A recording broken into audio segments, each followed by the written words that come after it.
السلام عليكم ورحمة الله وبركاته. إن الحمد لله نحمده ونستعينه ونستغفره ونعوذ بالله من شرور أنفسنا ومن سيئات أعمالنا. من يهده الله فلا مضل له ومن يضلله فلا هادي له. وأشهد أن لا إله إلا الله وحده لا شريك له وأشهد أن محمدا صلى الله عليه وسلم عبده ورسوله. يا أيها الذين آمنوا اتقوا الله حق تقاته ولا تموتن إلا وأنتم مسلمون. يا أيها الناس اتقوا ربكم الذي خلقكم من نفس واحدة وخلق منها زوجها وبث منهما رجالا كثيرا ونساء واتقوا الله الذي تساءلون به والأرحام إن الله كان عليكم رقيبا. يا أيها الذين آمنوا اتقوا الله وقولوا قولا سديدا يصلح لكم أعمالكم ويغفر لكم ذنوبكم ومن يطع الله ورسوله فقد فاز فوزا عظيما. ألا إن أصدق الكلام كلام الله وخير الهدي هدي محمد صلى الله عليه وسلم وشر الأمور محدثاتها وكل محدثة بدعة وكل بدعة ضلالة وكل ضلالة في النار. حياكم الله جميعا en cette soirée du mercredi 1er d'Ul Hijja 1433 de l'Hégire correspondant au 17 octobre 2012 bi'idhnillahi ta'ala. Donc Inch'Allah ta'ala avec le troisième cours du livre Ainsi étaient nos pieux prédécesseurs. Aujourd'hui, Inch'Allah ta'ala, on va parler du mérite de la science. Du mérite de la science. Amr ibn al-Harith, alayhi rahmatullah, a dit: la noblesse est de deux types. La noblesse de la science et la noblesse du pouvoir. Et celle de la science est la plus noble des deux. Celle de la science, la noblesse de la science est la plus noble des deux. Abu Qilaba rahimahullah a dit: les savants sont comparables aux étoiles par lesquelles on se guide. Les savants sont comparables aux étoiles par lesquelles on se guide. Et les flambeaux que l'on suit. S'ils disparaissent, si les savants disparaissent, les gens sont hésitants. Et s'ils les délaissent, ils s'égarent. S'ils délaissent les savants, ils s'égarent. D'ailleurs, Allah subhanahu wa ta'ala a bien dit: Ati'u Allah wa ati'u al-Rasul wa ulil amri minkum. Obéissez à Allah et obéissez à son messager et ulil amr. Ulil amr, les détenants du pouvoir et aussi les savants. Les deux. Ça rentre dans ce qu'on appelle en arabe ulul amr. Ulul amr. Le gouverneur musulman et les savants. Et celui qui ne suit pas les savants, comme vous savez, c'est impossible qu'il arrive. Non, c'est impossible qu'il arrive à bon port. C'est impossible. Comme il a dit ici, il a dit quoi? Il a dit: s'il les délaisse, il s'égare. Il s'égare. Car le prophète sallallahu alayhi wa sallam a dit dans un hadith authentique, il a dit que les messagers ne laissent comme héritage ni bien ni autre chose, ni dirham ni dinar. Il a dit: mais ils laissent quoi? Ils laissent la science. Il a dit: les savants sont les héritiers des messagers. Qu'est-ce qu'ils héritent d'eux? Ils héritent la science. Ils héritent la science. Non. Ensuite, tout ce que tu hérites peut s'exterminer. Peut, petit à petit, il s'en va. Mais la science, si tu l'apprends et que tu es sincère, ça restera avec toi, subhanallah al-azim, jusqu'à la dernière seconde où tu vas mourir. Parce qu'elle est là dans ton cœur, dans ta poitrine. Elle restera avec toi et te tient compagnie tout le temps jusqu'à ce que vienne l'ange de la mort pour prendre ton âme. Yahya ibn Kathir, rahimahullah, rapporte: on demanda à Sufyan Thawri: jusqu'à quand étudieras-tu le hadith? Jusqu'à quand tu vas étudier le hadith? Il répondit: qu'est-ce qui pourrait être meilleur pour moi que le hadith pour que je m'y rende? Tu me poses cette question? Qu'est-ce qui pourrait être mieux que le hadith pour que j'y arrête? C'est-à-dire que c'est une drôle de question. Non, c'est comme s'il lui dit: tu poses une drôle de question. Est-ce que tu connais toi quelque chose qui a mieux que le hadith pour que je m'y rende et que je doive m'arrêter? Shafi'i rahimahullah, qui ne connaît pas Shafi'i, rahimahullah, a dit la lecture du hadith est mieux que la prière surérogatoire. Il a dit la lecture du hadith est mieux que la prière érogatoire. Non. Pourquoi? Car lire le hadith, c'est apprendre quelque chose, c'est apprendre donc quelque chose de nouveau. C'est le prophète alayhi salam qui est en train de te parler. Car le prophète alayhi salam, en fait, il n'est pas mort. Il est mort de corps. Mais il est vivant avec sa sunna et son hadith. Quand je lis un hadith, c'est comme si, d'ailleurs c'est pas comme si, c'est en vérité quand on lit un hadith, on imagine le prophète alayhi salam avec nous, ça. C'est comme ça que quand on lit un hadith, on doit imaginer le prophète alayhi salam est là avec moi, subhanallah al-azim, dans ma chambre, c'est-à-dire le livre, et il est en train de dire telle et telle chose, subhanallah al-azim. Il a dit c'est mieux que quoi, la prière surérogatoire. C'est mieux que la prière surérogatoire. Az-Zuhri rahimahullah a dit Allah n'est pas adoré par une chose meilleure que la science. Allah subhanahu wa ta'ala n'est pas adoré par une chose meilleure que la science. D'ailleurs même Bukhari rahimahullah, dans son sahih, il a un chapitre qui s'appelle Al-ilmu qabl al-qawl wal-amal. Il a un chapitre, c'est-à-dire que la science précède quoi? Précède la parole et l'acte. La science précède la parole et l'acte. On ne peut parler en islam et encore moins faire quelque chose, faire un acte si on n'a pas de science. Non. Contrairement aux juhal, etc., qui parlent et qui font des choses, ensuite ils viennent demander que dit l'islam de telle et telle chose. Normalement, on ne fait rien. Ni on ne parle, ni on ne fait quelque chose, une prière, ni rien, sans avoir d'abord la science. C'est pas on fait des choses et on adore Allah, ensuite on va dire est-ce que c'est vrai ce qu'on a fait ou est-ce que c'est faux, est-ce que c'est valide ou c'est pas valide. C'est pas comme ça, c'est le contraire. J'apprends, ensuite quoi? Ensuite j'applique. J'apprends, ensuite j'applique.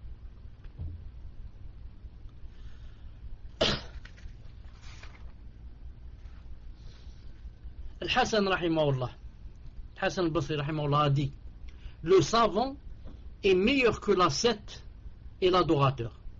Le savant est meilleur que l'ascète et l'adorateur. L'ascète, vous savez, celui qui a décidé de quitter ce bas monde. Il vit par exemple enfermé dans une chambre en train de dire subhanallah, alhamdoulilah, en train de prier, en train de ceci, de lire le Coran. Presque il a quitté, il a rompu les relations avec tout le monde. Seulement il vit pour Allah subhanahu wa ta'ala, un ascète. Et l'autre, l'adorateur. Le Hassan a dit le savant est meilleur que ces deux-là. Le savant est meilleur que ces deux-là. Ces deux-là, ils peuvent s'enfermer, etc., et faire plein de fautes. Ils peuvent avoir une aqidah vraiment fausse. Et leur salat, elle peut être fausse. Pourquoi? Si elle n'est pas basée sur la science. Mais le savant, quand il dit une chose, ou bien il fait une chose, une ibadah, une adoration, il l'a fait avec clairvoyance. Il l'a fait exactement comme le lui a demandé Allah subhanahu wa ta'ala ou son prophète sallallahu alayhi wa sallam.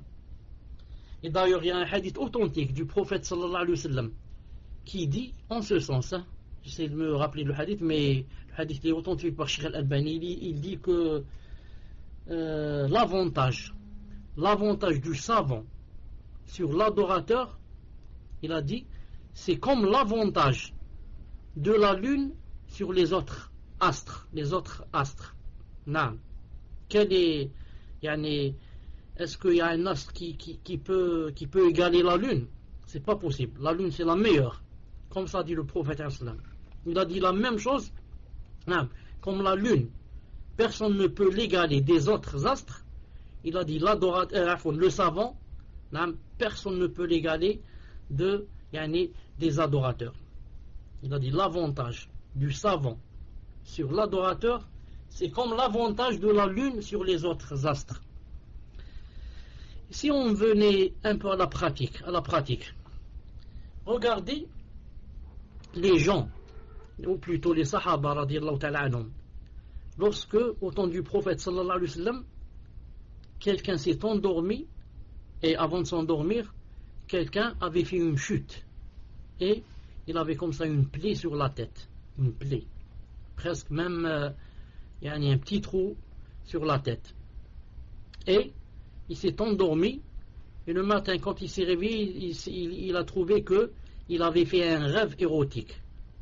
Il a demandé aux Sahaba, il leur a dit, c'est le moment de la prière, mais j'ai peur de prendre une douche. Il faut se laver parce qu'il a fait un rêve érotique. Il a dit, j'ai peur de prendre la douche, qu'il m'arrive quoi que ce soit. Est-ce que d'après vous, vous avez une permission qui me permet de faire le tayammum au lieu de me laver? Ils lui ont dit, non, on ne te trouve pas de permission. Il faut prendre la douche. Il a pris la douche et peu de temps après, il est mort. Il est mort à cause de ce qui lui est arrivé. Peut-être que l'eau lui est rentrée dans la blessure, quelque chose comme ça. Subhanallah al-Azim. Et lorsque le prophète sallallahu alayhi wa sallam a appris ça, qu'est-ce qu'il a dit? Il a dit, ils l'ont tué. Que Allah subhanahu wa ta'ala les tue. Ils l'ont tué. Pourquoi n'ont-ils pas demandé quand ils n'ont pas su? Ensuite, il a dit, le médicament. Il a dit, le médicament ou bien la guérison. Il a dit, le médicament ou bien la guérison de l'ignorance, c'est la question. Le médicament de l'ignorance, c'est quoi? C'est la question. Donc, l'ignorance, c'est une maladie. La preuve, il lui a dit, il lui faut un médicament ou bien une guérison. Le médicament, c'est quoi? C'est de poser des questions. Donc, ceux-là, vous voyez ici, radiyallahu ta'ala, qu'est-ce qu'ils ont fait? Ils lui ont répondu, même s'ils ont fait un ijtihad. Mais, on parlait de... Donc on parlait de l'avantage du savant sur l'adorateur.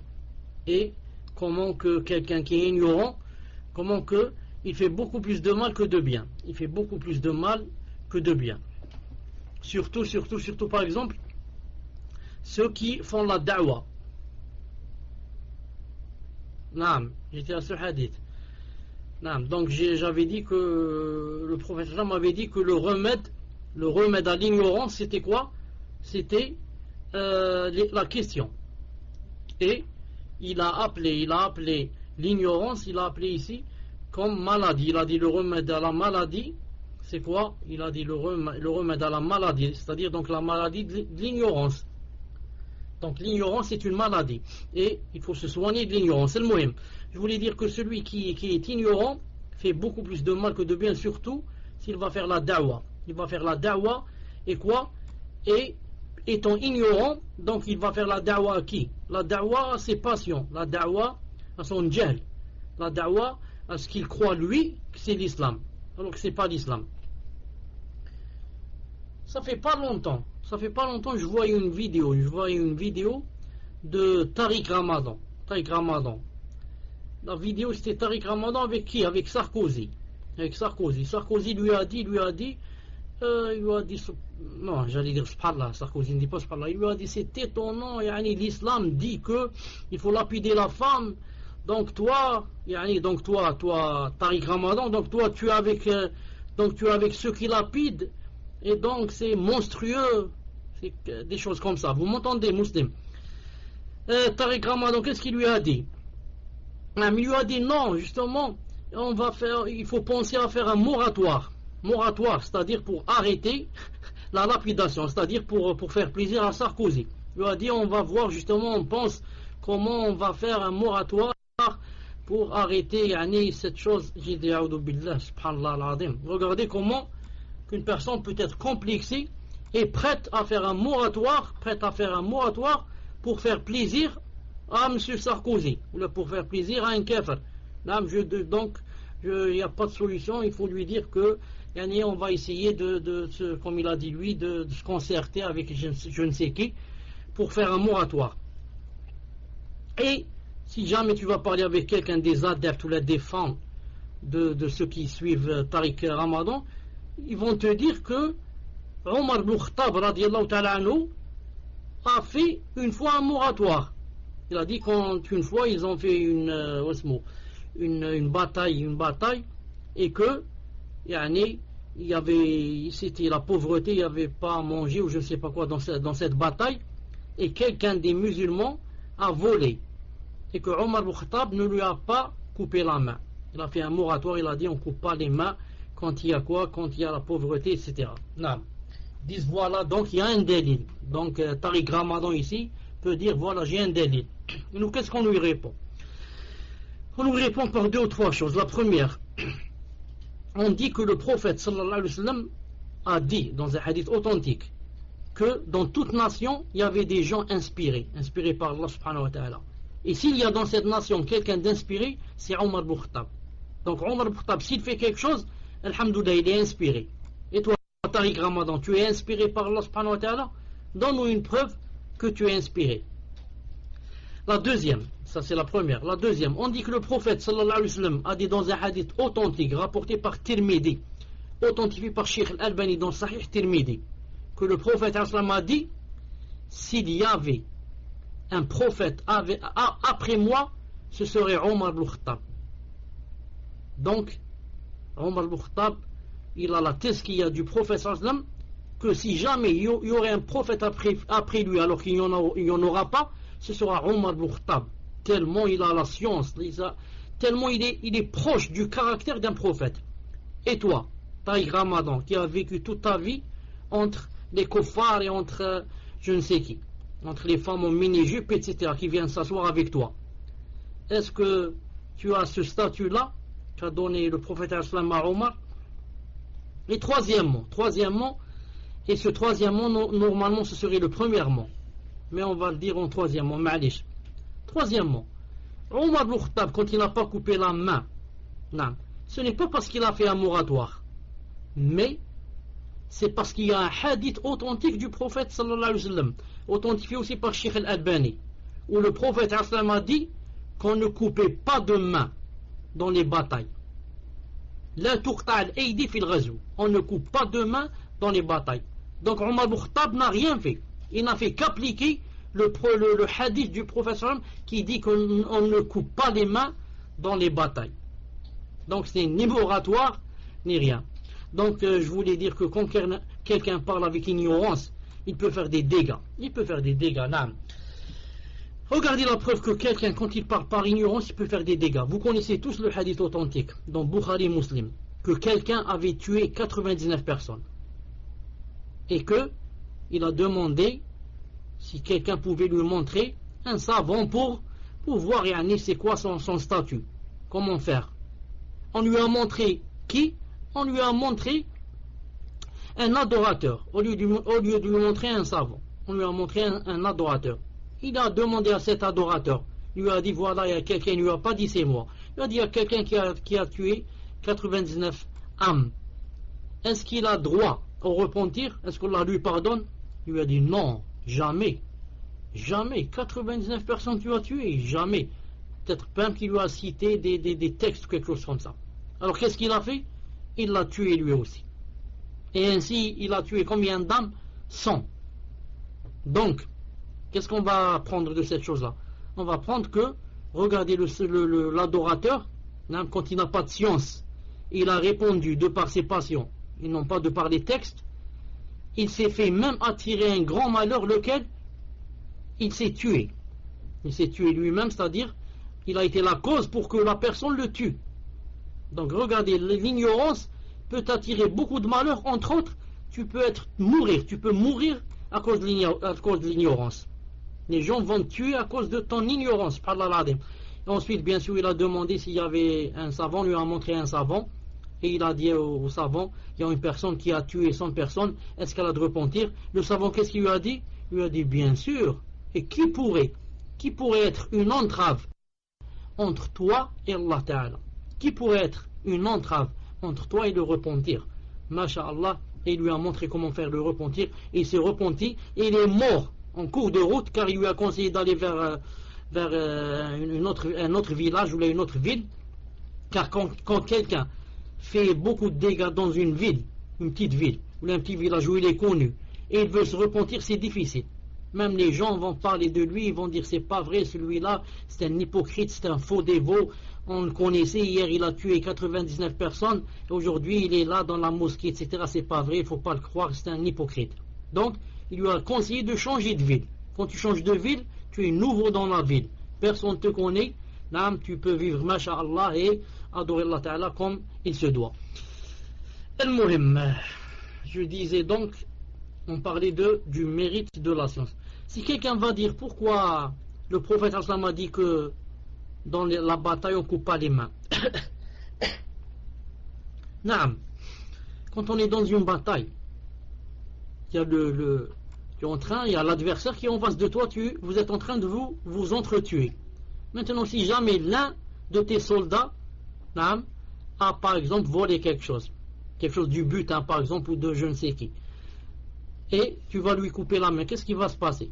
Il va se passer que il va dire, donc moi je suis venu faire le djihad et maintenant celui-là me coupe ma main, je vais aller de l'autre côté, je vais aller avec les kuffars. Non, je vais aller avec l'adversaire et je vais combattre celui-là qui veut me couper la main. Et c'est quelque chose que peut-être tout le monde ressent. Pas dire comment. Surtout si quelqu'un n'a pas de science, n'a pas d'ilm, nouveau dans l'islam, il va dire moi je reste pas avec ceux-là qui me coupent les mains. Moi je vais avec l'adversaire et peut-être qu'il va combattre contre les musulmans. Al-Muhim.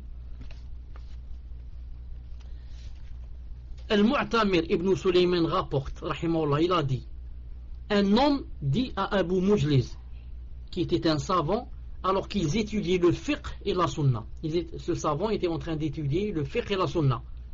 Quelqu'un leur a dit, si vous lisiez une sourate, et si vous lisiez une sourate au lieu de cela, c'est-à-dire c'est pas mieux que vous lisiez une sourate, vous lisez du Coran, au lieu de lire le fiqh et la sunna.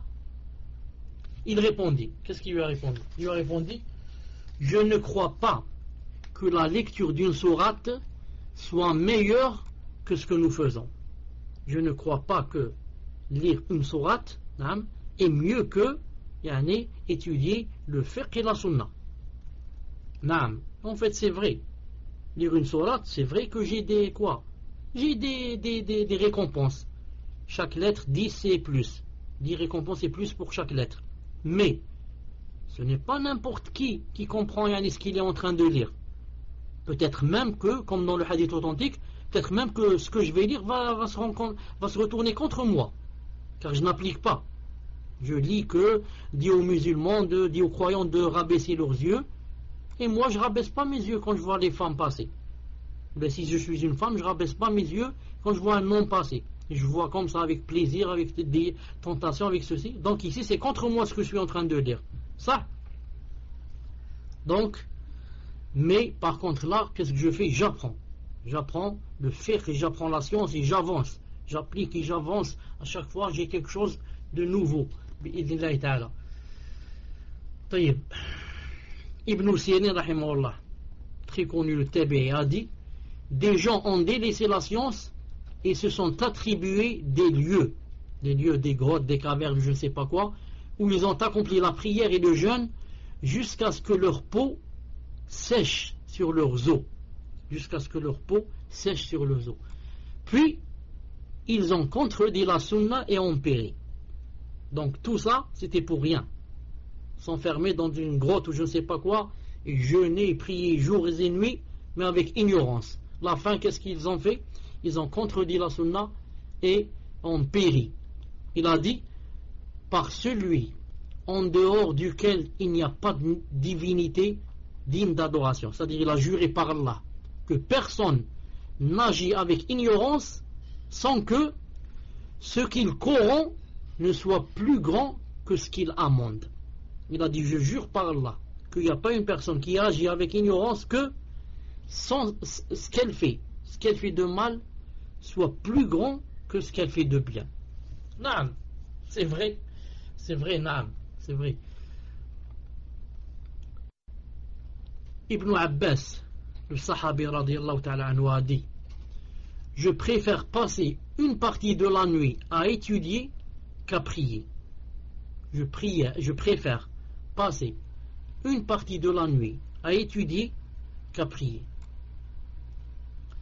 Ibn Wahb rahimahullah rapporte, j'étais auprès de Malik ibn Anas rahimahullah, lorsque la prière du Dohr ou du Asr, du Asr, arriva, alors que je lui faisais la lecture et étudiais avec lui. Vous connaissez l'imam Malik, le grand savant. Non. Il a dit, j'ai alors rassemblé mes livres et je me suis levé pour accomplir la prière surrogatoire.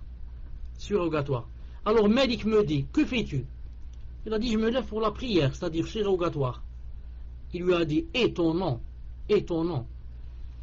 c'est pourquoi tu t'es levé, ce pourquoi, je te dis une chose, ce pourquoi tu t'es levé, c'est-à-dire la prière surrogatoire, ce pourquoi tu t'es levé n'est pas meilleur que ce que tu faisais, si l'intention est sincère.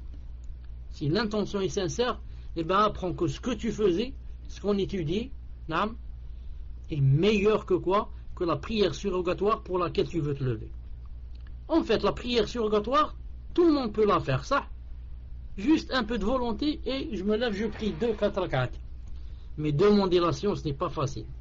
S'asseoir, je ne sais combien d'années peut-être, à étudier, chez les savants, et à laisser ma femme, mes enfants, le travail, je ne sais pas quoi, à aller chez lui, mettre mes genoux devant ses genoux et apprendre. Mais peut-être il me blâme, peut-être il me dit des choses, peut-être et je dois supporter pour apprendre, ce n'est pas facile. Alors que surrogatoire, la prière, c'est la chose la plus facile. Et maintenant je ferme le livre et je dis Allahu Akbar et je fais 6 rak'at. C'est la chose la plus facile. Et demander la science, ça demande beaucoup de patience. C'est pas facile. Sufyan Thawri rahimahullah a dit, je ne connais pas d'adoration meilleure que d'enseigner aux gens. Je ne connais pas d'adoration meilleure que d'enseigner aux gens.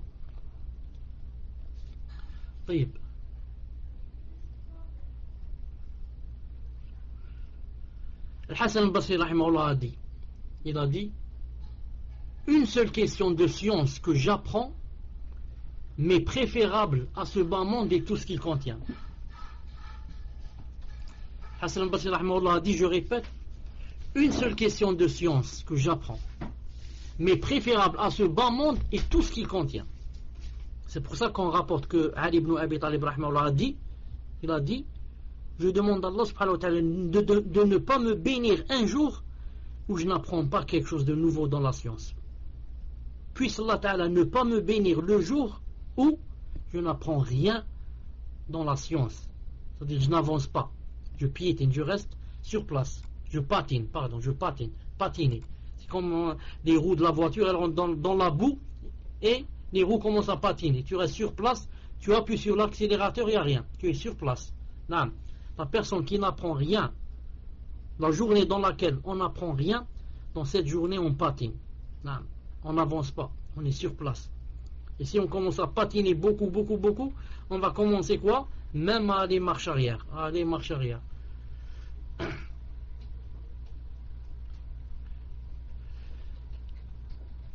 Ibn Shawdab rahimahullah rapporte, il a dit, Abu Siwar al-Adawi était dans une assise d'études. Il a cité quelqu'un des salafs, il a dit, il était dans une assise d'études lorsqu'un jeune qui était avec eux dit, avec ces personnes-là qui étaient en train de demander la science, un jeune alors a dit, dites Subhanallah walhamdulillah, dites gloire et louange à Allah. Il a dit à ceux-là qui étaient en train d'apprendre la science, il a dit, dites Subhanallah walhamdulillah, c'est-à-dire c'est mieux que qu'est-ce que vous faites là. Alors Abu Siwar se mit en colère, il lui dit, malheur à toi, faisions-nous autre chose que ce que tu dis, tu nous demandes de dire Subhanallah alhamdulillah, et nous on faisait autre chose. On faisait autre chose en apprenant la science. Qu'est-ce qu'on est en train de dire? Nous aussi, en apprenant la science, on est en train de louer Allah subhanahu wa ta'ala et de le glorifier. Et même mieux que toi en disant cette phrase. Car cette phrase, tout le monde peut la dire. Qui ne peut pas dire subhanallah alhamdulillah? Alhamdulillah, subhanallah, alhamdulillah, subhanallah. C'est bien, on a des ajr, etc. Mais c'est mieux que celui qui demande la science. Dalil, la preuve. Tous les ignorants du monde peuvent dire subhanallah, alhamdulillah. Mais est-ce qu'ils peuvent demander la science? Est-ce qu'ils peuvent devenir savants? Ils peuvent devenir des talibouines? Ils ne peuvent pas. Non.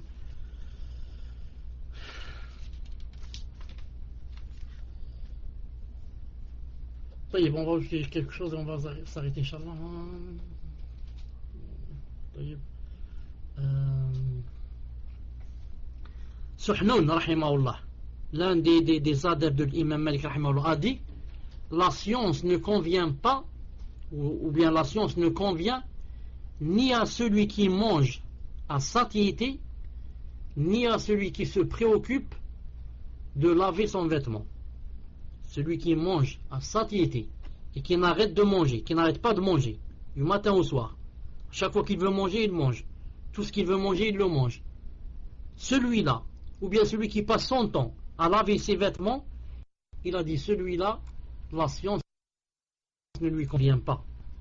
La science ne lui convient pas. Dire donc c'est interdit de laver ses vêtements. C'est pas interdit de laver ses vêtements, ni de laver son corps pour être propre. On parle de celui qui passe son temps en ces choses-là. Comme il n'est pas interdit de manger, ni de manger c'est les choses qui te plaisent, qui sont bonnes. Mais on parle de celui qui passe son temps à manger au lieu de passer son temps à étudier. Ou bien celui qui passe son temps à quoi? À s'occuper de son corps et de ses vêtements. Qu'est-ce qu'il doit acheter, qu'est-ce qu'il doit mettre ce soir, qu'est-ce qu'il va mettre demain, qu'est-ce qu'il va mettre dans ce mariage, du matin au soir à parler de ça. Non. C'est pour ça qu'une fois que Abu Huraira radiyallahu ta'ala a dit une chose, le hadith se trouve dans Sahih al-Bukhari, et l'a entendu Aïcha et Abdullah ibn Omar radiyallahu ta'ala anhuma, et ils ont dit que Abu Huraira, il commence à exagérer, il dit des choses qu'on n'a jamais entendues, car vous savez que Aïcha était très proche du prophète sallallahu alayhi wa sallam, et que Abdullah ibn Omar très connu pour être très proche de la sunna. Ils ont dit: comment ça, yani, Abu Huraira dit des choses que vraiment on n'a pas entendues. Abu Huraira, qu'est-ce qu'il a répondu? Le hadith il est dans Sahih Bukhari. Il a répondu à Aïcha radiyallahu ta'ala anha en disant que moi, il a dit comme ça: je ne passe pas mon temps. Bon, peut-être qu'il n'a pas dit comme ça directement à Aïcha, mais il parlait d'elle. Il a dit: moi, je ne passe pas mon temps en face de la glace, c'est-à-dire du miroir, avec, il a dit, le mukhula. Le mukhula, c'est comme ça un petit bâton avec lequel autrefois les femmes mettaient du noir dans leurs yeux. Ni je passe mon temps dans les marchés. À faire quoi? À faire acheter des choses et à vendre, disons, acheter à vendre. Non, ça s'appelle safqa en arabe. Donc il a dit: moi, je passe mon temps, comme dans un hadith authentique, il a dit, avec un caillou que je colle sur mon ventre, comme ça quand j'ai faim, je bloque mes intestins. Je bloque mon ventre, comme ça il ne demande pas à manger, il y a un gros caillou sur mon ventre. Et je suis tout le temps collé au prophète sallallahu alayhi wa sallam. Que des fois ça lui arrivait de tomber par terre, presque évanoui de faim. Voilà pourquoi il est devenu qui? Il est devenu l'un des grands rapporteurs du hadith, si ce n'est pas le plus grand, parmi les sahaba radiyallahu ta'ala anhum. Non, c'est pas d'un restaurant à l'autre. Donc je vais manger là, ensuite je vais là-bas, ensuite je vais là-bas, je vais acheter un sandwich, je vais ceci, cela, et il n'arrête pas de manger. Peut-être tu prends des heures à manger, alors que pendant ces heures-là, tu aurais appris je ne sais pas combien de choses dans ta vie. طيب.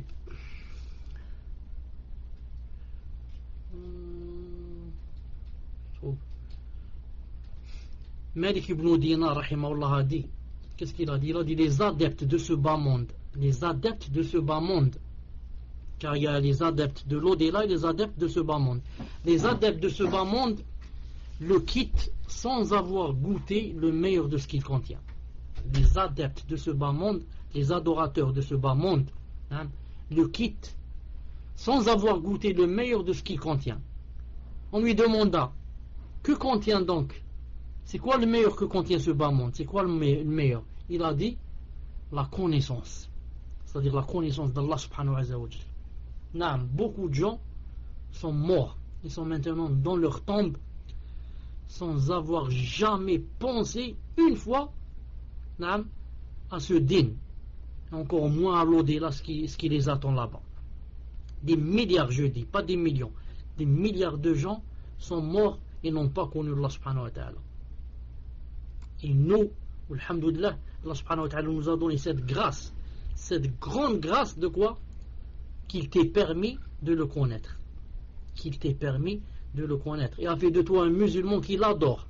Un musulman qui l'adore. Imagine, qui es-tu toi? Toi et moi, bien sûr. Qui sommes-nous?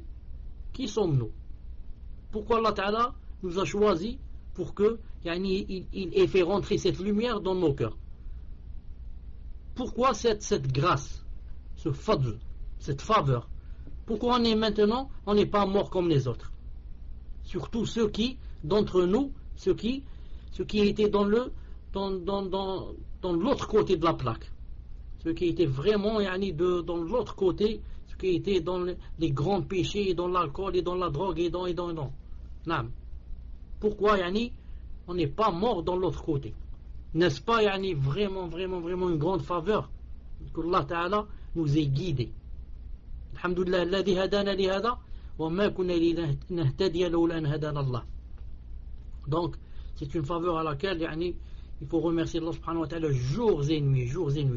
On connaît chacun connaît de nous des dizaines de personnes, si ce n'est pas des centaines, qui sont mortes avec l'alcool dans le ventre, qui sont mortes dans la zina, qui sont mortes avec la drogue, ils se sont piqués, ils sont morts.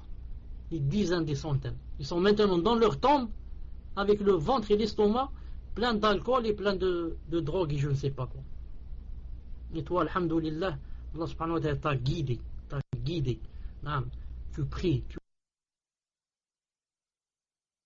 tu appliques, tu jeûnes, tu ceci, tu cela, tout sur le marché, et tu apprends ton din et tu voudrais avancer. Masha'Allah, la quwwata illa billah. On demande à Allah subhanahu wa ta'ala de raffermir nos cœurs,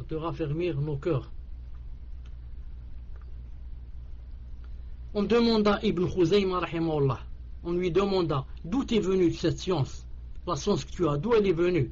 Il a dit, le prophète sallallahu alayhi wa sallam a dit, l'eau de Zamzam sert à ce qu'elle est bu. L'eau de Zamzam sert à ce pourquoi elle est bu.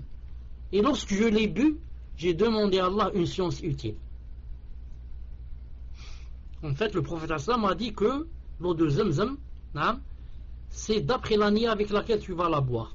Tu la bois pour guérison, là te guérit. Tu la bois pour que Allah Ta'ala te donne la science, il te la donne si tu es sincère. Tu la bois pour que Allah subhanahu wa ta'ala te donne de sa grâce, il te la donne si tu es sincère. Et comme ça. Cette personne a dit, moi en la buvant, j'ai demandé à Allah subhanahu wa ta'ala une science utile.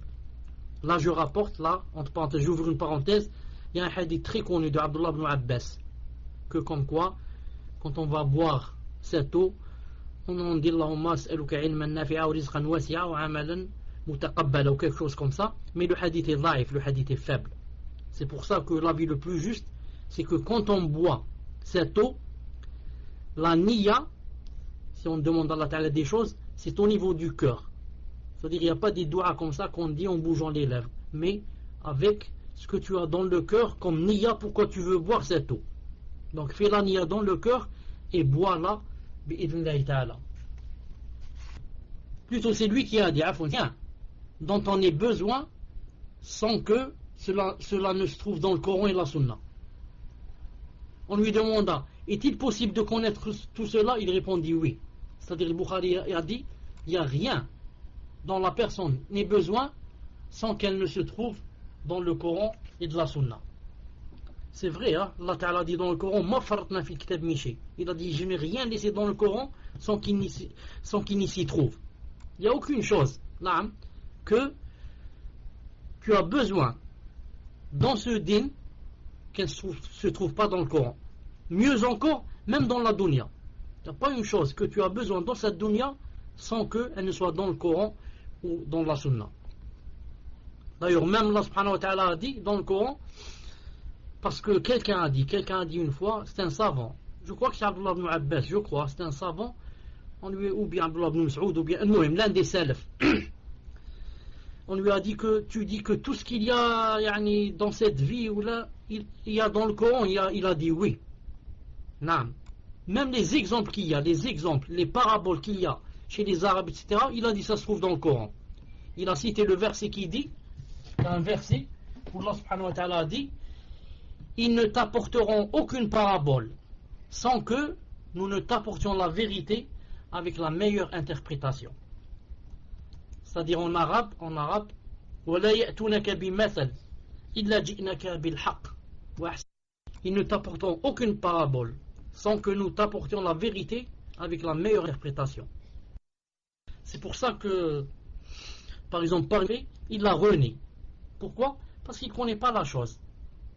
Non, c'est comme quelqu'un, par exemple, qui ne connaît pas l'islam, il va dire c'est quoi cet islam? Non, il le renie, il le dément.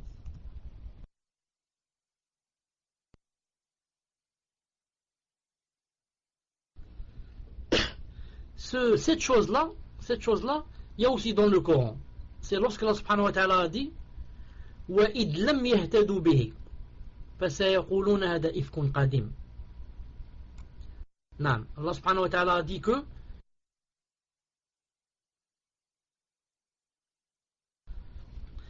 il a dit, et comme ils n'ont pu être guidés par lui, c'est-à-dire le Coran, alors ils vont dire ce n'est qu'un vieux mensonge.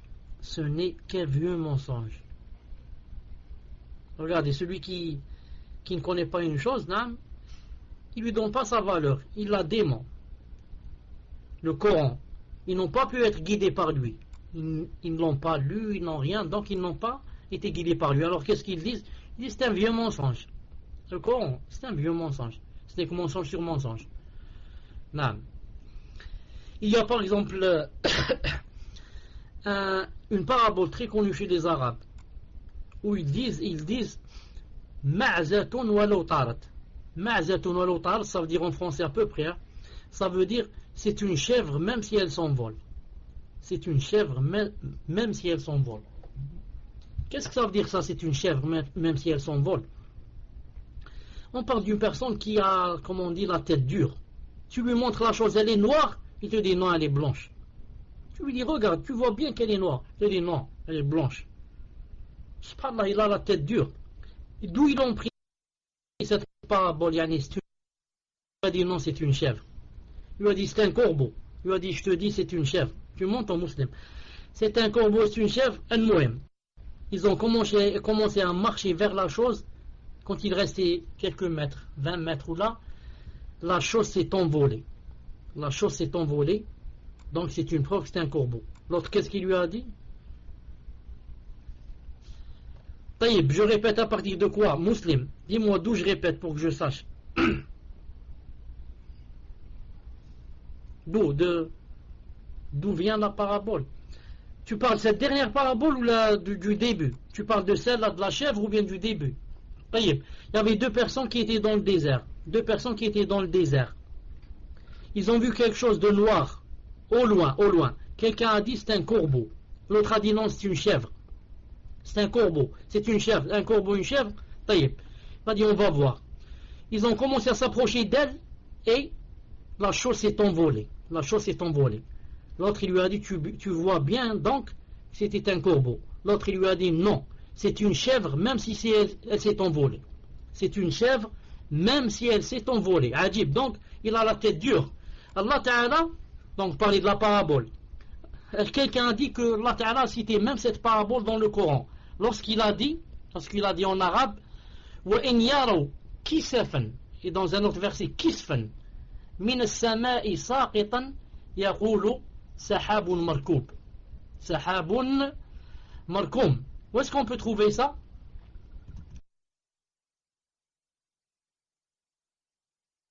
Regardez ce verset où Allah Ta'ala a dit et s'ils voient tomber des fragments du ciel, ils disent ce sont des nuages superposés. C'est à peu près la même parabole. Des fragments qui tombent, des rochers qui tombent du ciel. Il y a aussi une autre parabole très connue chez les Arabes qui disent que celui qui celui qui creuse un trou pour son frère, il tombe dedans. Celui qui creuse un trou pour son frère, il tombe dedans. C'est-à-dire que, en ce sens que celui qui fait une ruse ou là un stratagème à son frère, c'est lui qui tombe dedans. Ça aussi c'est cité à peu près dans le Coran où Allah subhanahu wa ta'ala a dit وَلَا يَحِيقُ الْمَكْرُ السَّيِّئُ إِلَّا بِأَهْلِهِ وَلَا يَحِيقُ الْمَكْرُ السَّيِّئُ إِلَّا بِأَهْلِهِ. À peu près ça donne ça en français.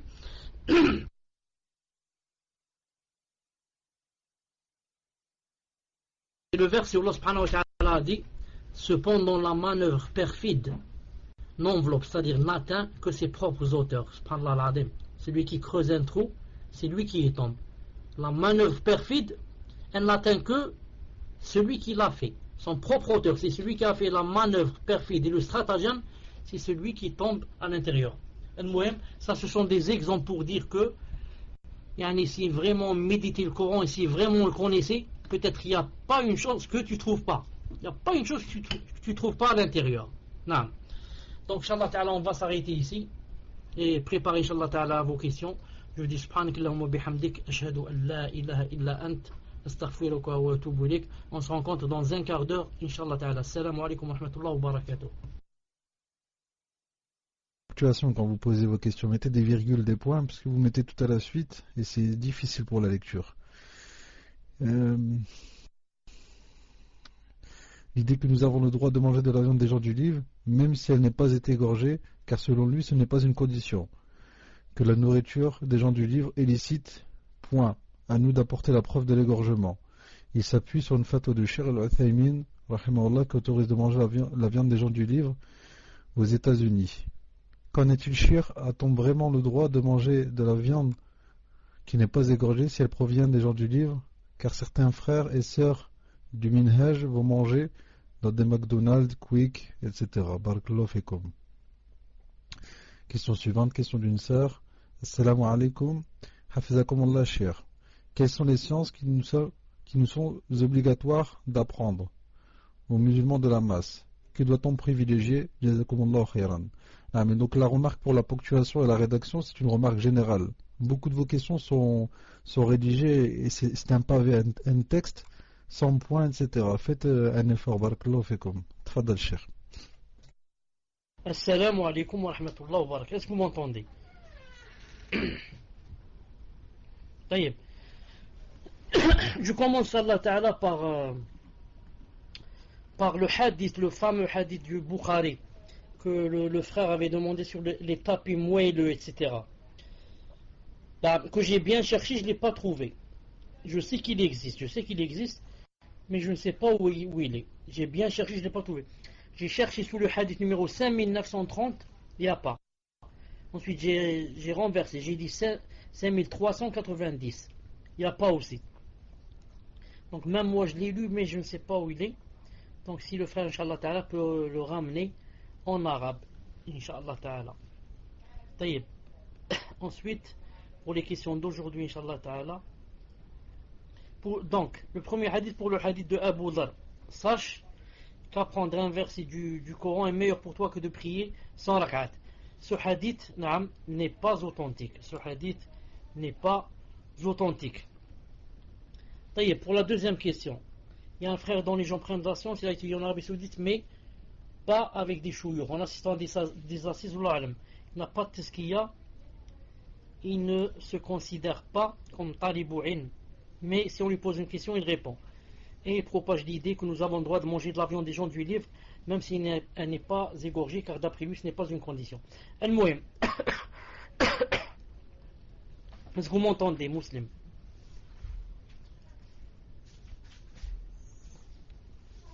Alhamdulillah.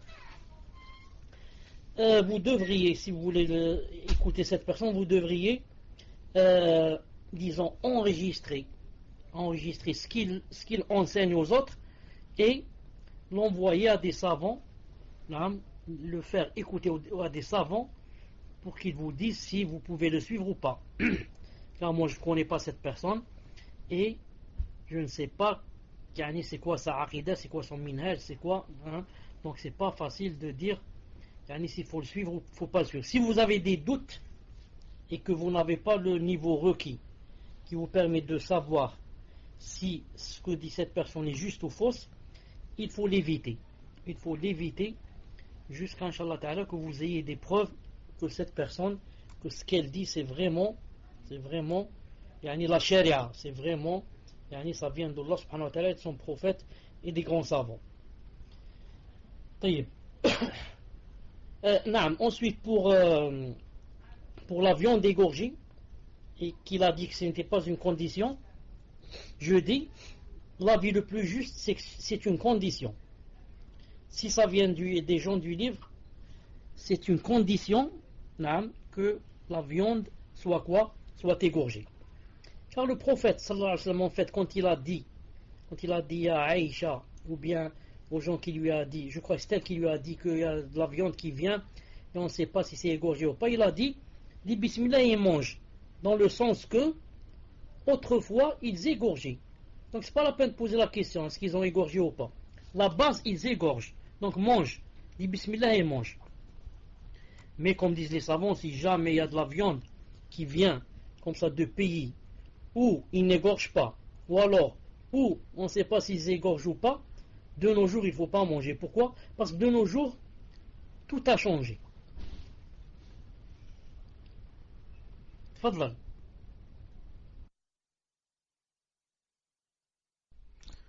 Non, c'est concernant la réponse que vous êtes en train d'apporter à la question.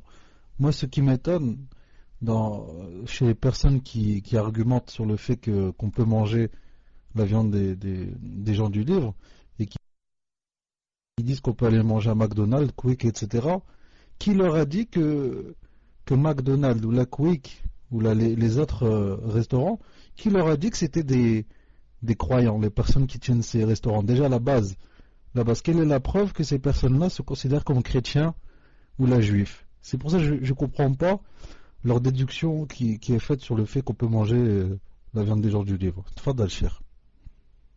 Est-ce que vous m'entendez? J'ai dit que maintenant, autrefois, au temps du prophète, sallallahu alayhi wa sallam, la base c'était quoi? La base c'était que les gens du livre égorgeaient. C'est ça la base. De nos jours, la base c'est quoi? C'est que les gens du livre n'égorgent pas. Ils électrocutent ou bien assomment ou bien. Non, ils n'égorgent pas. Donc, il faut une preuve que cette personne, des gens du livre, a égorgé. Car en islam, je ne dois manger que de ce qui a été égorgé. Je ne dois manger que de ce qui a été égorgé. En islam et parmi les musulmans. Qu'en est-il parmi ceux qui ne sont pas musulmans? Et d'ailleurs, Cheikh Ibn Uthaymin, rahimahullah, et de ceux qui disent qu'il faut qu'ils égorgent. Il faut qu'ils égorgent. Et aussi, Cheikh Al-Fawzan, et aussi, beaucoup d'autres, Cheikh Al-Hajouri, Cheikh Rajihi, ils disent il faut qu'ils égorgent. Et moi, je vous donne seulement maintenant un lien pour ceux qui ont l'arabe. Ceux qui n'ont pas l'arabe, ils essaient de le traduire pour voir que ces savants-là disent que le fait d'égorger, c'est une condition. Le fait d'égorger, c'est une condition. Voilà le lien, vous pouvez voir, Inch'Allah, le fichier, le Cheikh Al-Albani, qui dit il faut qu'ils égorgent. Cheikh Ibn Uthaymin dit il faut qu'ils égorgent. Non, regardez le fichier, Inch'Allah, pour ceux qui peuvent le traduire, qu'ils le traduisent, Inch'Allah Ta'ala. Si vous voulez que je vous lise quelque chose comme ça en passant, attendez. C'est assez long. Mais, si vous voulez que je vous lise quelque chose, طيب, j'espère que j'ai le micro, Inch'Allah Ta'ala. قال الشيخ الألباني رحمه الله هذه اللحوم التي تأتي من خارج مما ابتلي المسلمين إلى ديس المسلمين لأن الله أباح لنا ذبح الكتاب وليس كل ما يأكله أهل الكتاب وأهل الكتاب هو أهل الكتاب. قال الله تعالى فيهم طعام الذين أوتوا الكتاب حل لكم وطعامهم حل لهم. ويقول العلماء تفسير في هذه الآية وطعام الذين أوتوا الكتاب أي ذبائح الذين أوتوا الكتاب وليس معناه مطعومهم. Cheikh Al-Albani a dit que le verset qui dit que vous pouvez manger ce que de la nourriture des gens du livre, il a dit la nourriture ici, ce qu'ils ont égorgé. pas n'importe quelle nourriture. لأنهم كما ذكرنا يأكلون ما حرم الله.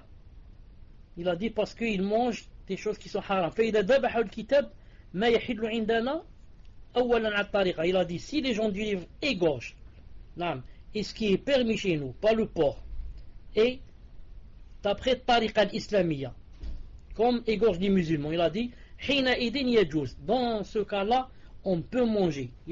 On peut manger ce qu'ils ont égorgé. ومن معلوم اليوم أن الكفار لا يذبحون على الطريقة الإسلامية.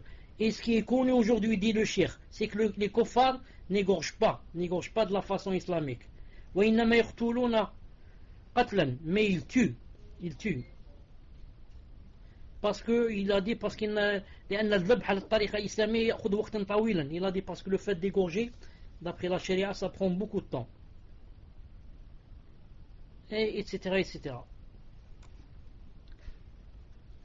Donc il a dit que, conclusion, que pour manger il faudrait qu'ils égorgent.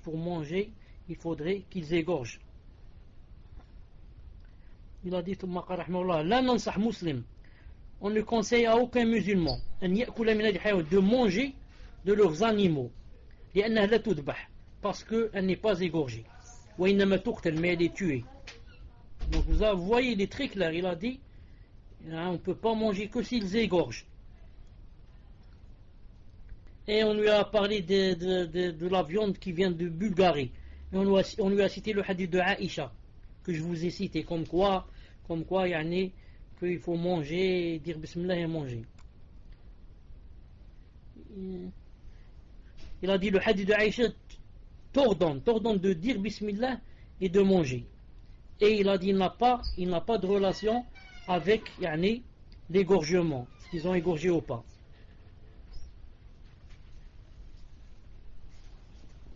Est-ce que ça a été égorgé ou pas? Il a dit ça c'est autre chose.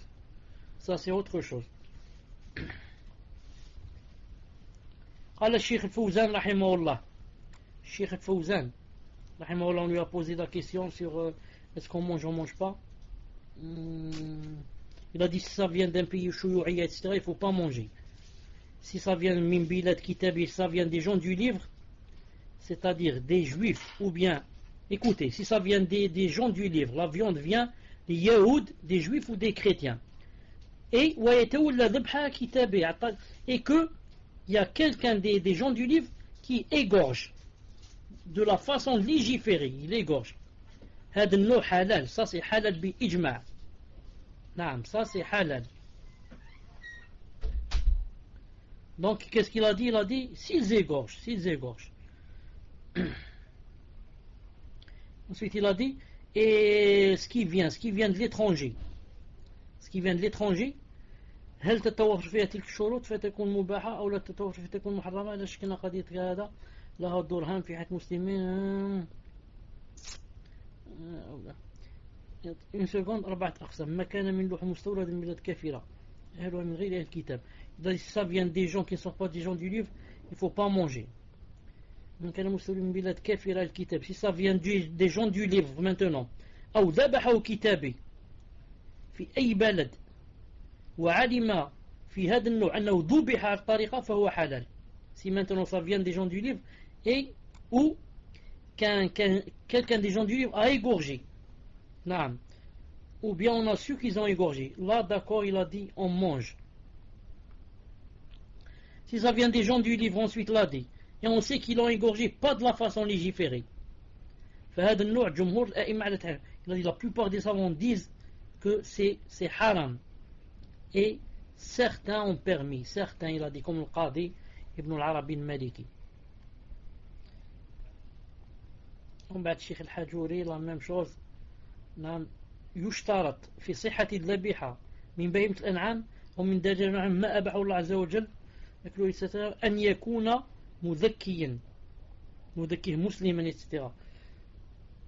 المهم, vous pouvez lire Inch'Allah Ta'ala le fichier où tout cela disent que c'est une condition d'égorger.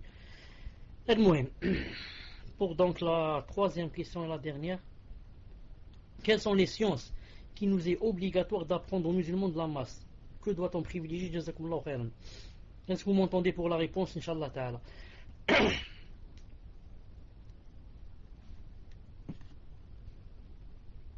Muslim, est-ce que vous m'entendez?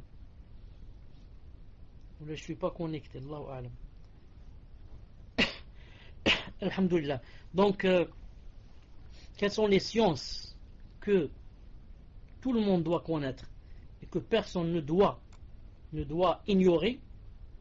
C'est premièrement d'abord connaître la aqidah, car tu peux prier 20 ans ou 30 ans mais mourir dans le shirk. Prier 20 ou 30 ans ou 40 ans de prière, mais quand tu n'as pas d'enfant, tu vas chez le tombeau de quelqu'un et tu prends c'est pas du couscous ou des bonbons et ça, et tu les distribues là-bas et tu demandes à celui qui est dans le tombeau de te donner des enfants. Ou tu lui demandes qu'il demande à Allah Ta'ala de te donner des enfants. Mouhim. Bid'a ou shirk, les deux. Donc, à quoi ça t'a servi ta prière? Donc, la chose la plus importante, c'est l'aqidah. Allah Ta'ala n'a envoyé des messagers que pour qu'ils montrent aux gens la aqidah, pour qu'ils l'adorent, pour qu'ils adorent Allah Subhanahu wa Ta'ala. Ensuite, il faut apprendre les choses qu'on fait quotidiennement, comme par exemple la salat. La salat, on la fait 5 fois par jour. C'est très important de connaître la salat, de connaître avant cela les ablutions aussi, puisque ça a rapport avec la salat. Connaître toute chose. Ensuite, bon, j'ai commencé par la aqidah, ensuite j'ai dit on apprend le fiqh, ce qui est de plus important, la salat. Maintenant, si on est commerçant, on apprend le fiqh du commerce. Si on veut se marier, on apprend ce qui a rapport avec le mariage. Si on va aller au hajj, on apprend ce qui a rapport avec le hajj. Si on va entrer dans le commerce, on apprend ce qui a rapport avec le commerce. Et comme ça. Et plus, on connaît la sharia, plus, quoi, Allah subhanahu wa ta'ala va nous donner de la lumière devant nous, qu'on voit clair, on adore Allah subhanahu wa ta'ala avec clairvoyance. Tfadal.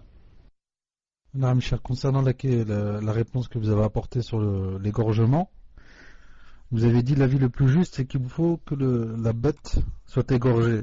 Et donc la sœur, elle demande si, comme vous avez dit que l'avis le plus juste, c'est d'égorger, est-ce qu'il y a un avis donc qui va dans le sens contraire, c'est-à-dire de ne pas égorger.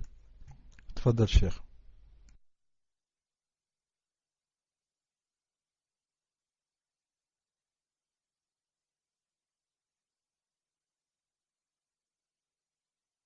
Naam. Vous avez remarqué maintenant que Cheikh Al-Fawzan, quand il a dit qu'il fallait égorger, il a dit que c'était l'avis de la plupart des savants, contrairement à certains. Comme par exemple, il a cité Ibn al-Arabi. Il a dit Ibn al-Arabi al-Maliki, l'un des grands savants d'autrefois, des Malikites. Il a dit par exemple, l'essentiel c'est de manger de leur viande.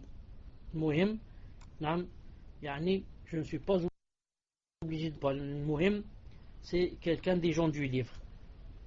Mais on va se baser sur le hadith du prophète sallallahu alayhi wa sallam qui dit quoi? Il dit que le légiféré est clair, halal bayin, ou le haram bayin, l'illicite, le licite est clair, l'illicite est clair. Et entre les deux, il y a quoi? Il y a des ambiguïtés. Il y a des choses qui on ne sait pas si c'est halal et si c'est haram. Qu'est-ce qu'il a dit? Il a dit dans ce cas-là, c'est quoi? Il vaut mieux s'en éloigner. Il vaut mieux s'en éloigner. Il a dit dans un autre hadith authentique, il a dit laisse ce dont tu doutes pour ce dont tu ne doutes pas. Je vais vous donner un exemple très simple là. Quand je vais manger chez McDonald's par exemple, je me dis peut-être il a égorgé, peut-être il n'a pas égorgé. Bon, je fais des calculs, je dis allez je mange. Je prends de l'avis qui dit ça fait rien, tu manges. Ensuite tu vas manger. Ensuite tu vas chez toi. C'est possible que tu aies des remords. Tu commences à dire peut-être j'ai mangé le haram. Et peut-être c'est la vue plus faible. Et peut-être ceci, peut-être cela. Si tu as vraiment la foi, peut-être tu ne vas pas dormir. Peut-être tu vas passer des jours à être mal à l'aise. Mais maintenant si tu n'avais pas mangé, tu avais dit il y a des doutes, je préfère ne pas manger. Allez, je vais manger des lentilles. Je vais manger les lentilles, c'est mieux aujourd'hui. Tu vas manger les lentilles et alhamdoulilah, tu as le cœur apaisé, aucun problème. tu ris, tu es content, tu es alhamdoulilah. Pourquoi? Tu t'es éloigné des doutes. Tu t'es éloigné des doutes. Regardez, les savants ont dit, si le musulman, écoutez bien ce que je dis, le musulman c'est obligé qu'il quoi? Qu'il égorge. Comment se fait-il que c'est possible de manger quelque chose d'un kafir qui n'a pas égorgé? Vous avez compris? Comment un musulman, Allah Ta'ala a dit, s'il n'égorge pas le musulman, attention que vous mangez de sa viande. Musulman qui prie 5 fois par jour, s'il n'égorge pas, tu ne peux pas manger ce qui n'a pas égorgé. Comment se fait-il maintenant? Un kafir, il n'égorge pas, je peux manger. C'est pas possible. Je mange s'il a égorgé. المهم والله أعلم. تفضل إن شاء الله. Alors, khair, Inch'Allah, barakallahu fikum, cher. Donc, les questions suivantes. Question. Donc, la première question que je vous ai envoyée, cher, c'est pas vraiment utile d'y répondre, Inch'Allah, puisque vous y avez répondu juste avant. Donc, question d'une sœur. Salam alaikum wa rahmatullah. Qu'Allah vous préserve, cher, ainsi que votre famille. Je fais la salat al-witr en 3 rak'at. Lorsque je me relève de la deuxième rak'at pour faire la troisième rak'at, dois-je dire le takbir et lever les mains? Je précise que je ne fais pas de tashahhud à la deuxième rak'at. Jazakumullahu khayran. Question suivante. Salam alaikum wa rahmatullahi wa barakatuh. Est-ce vrai, cher, qu'il y a un hadith confirmé qui dit que quand Fatima a été demandée en mariage par des sahaba, le prophète sallallahu alayhi wa sallam a répondu: elle est encore petite. Question suivante. Donc question d'une sœur. Salam alaikum. On a dit dans un cours qu'il fallait effacer les croix. Est-ce une obligation religieuse si on laisse une croix? Avons-nous des données de quelle catégorie? Kufr, autre, etc. S'agit-il d'une croix particulière, ou est-ce que toutes les croix, sans exception, comme le plus de l'addition, multiplication, la lettre X, la croix de fenêtre de l'ordinateur, presque toutes les vises comportent une croix? Chez moi, je me suis aperçu qu'il y en a un peu partout. Cher, pouvez-vous m'expliquer min fadlikum? Tfadal cher. Et donc celle-ci, je vous l'envoie parce que je ne vous l'ai pas envoyée. Tfadal cher.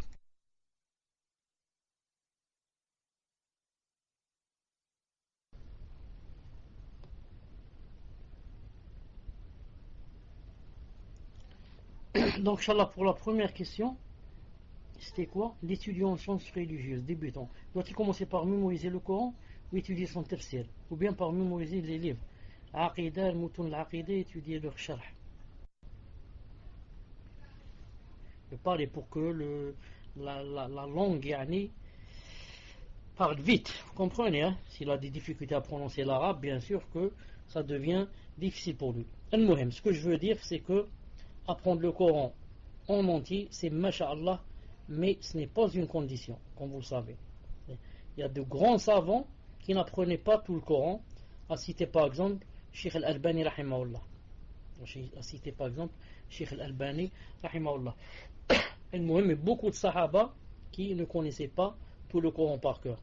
Al-Muhim, c'est de connaître par exemple les sourates avec lesquelles on prie, et de connaître les versets qui ont rapport avec la législation dans la charia, les versets du zawaj, les versets du wasmo, quand quelqu'un vole, qu'est-ce qu'on lui fait, quand il fornique, qu'est-ce qu'on lui fait, et ceci, les versets qui parlent de l'interdiction de telle chose, l'interdiction de la médisance, ceci, cela, ce qui a rapport avec la charia, l'akhlaq, etc.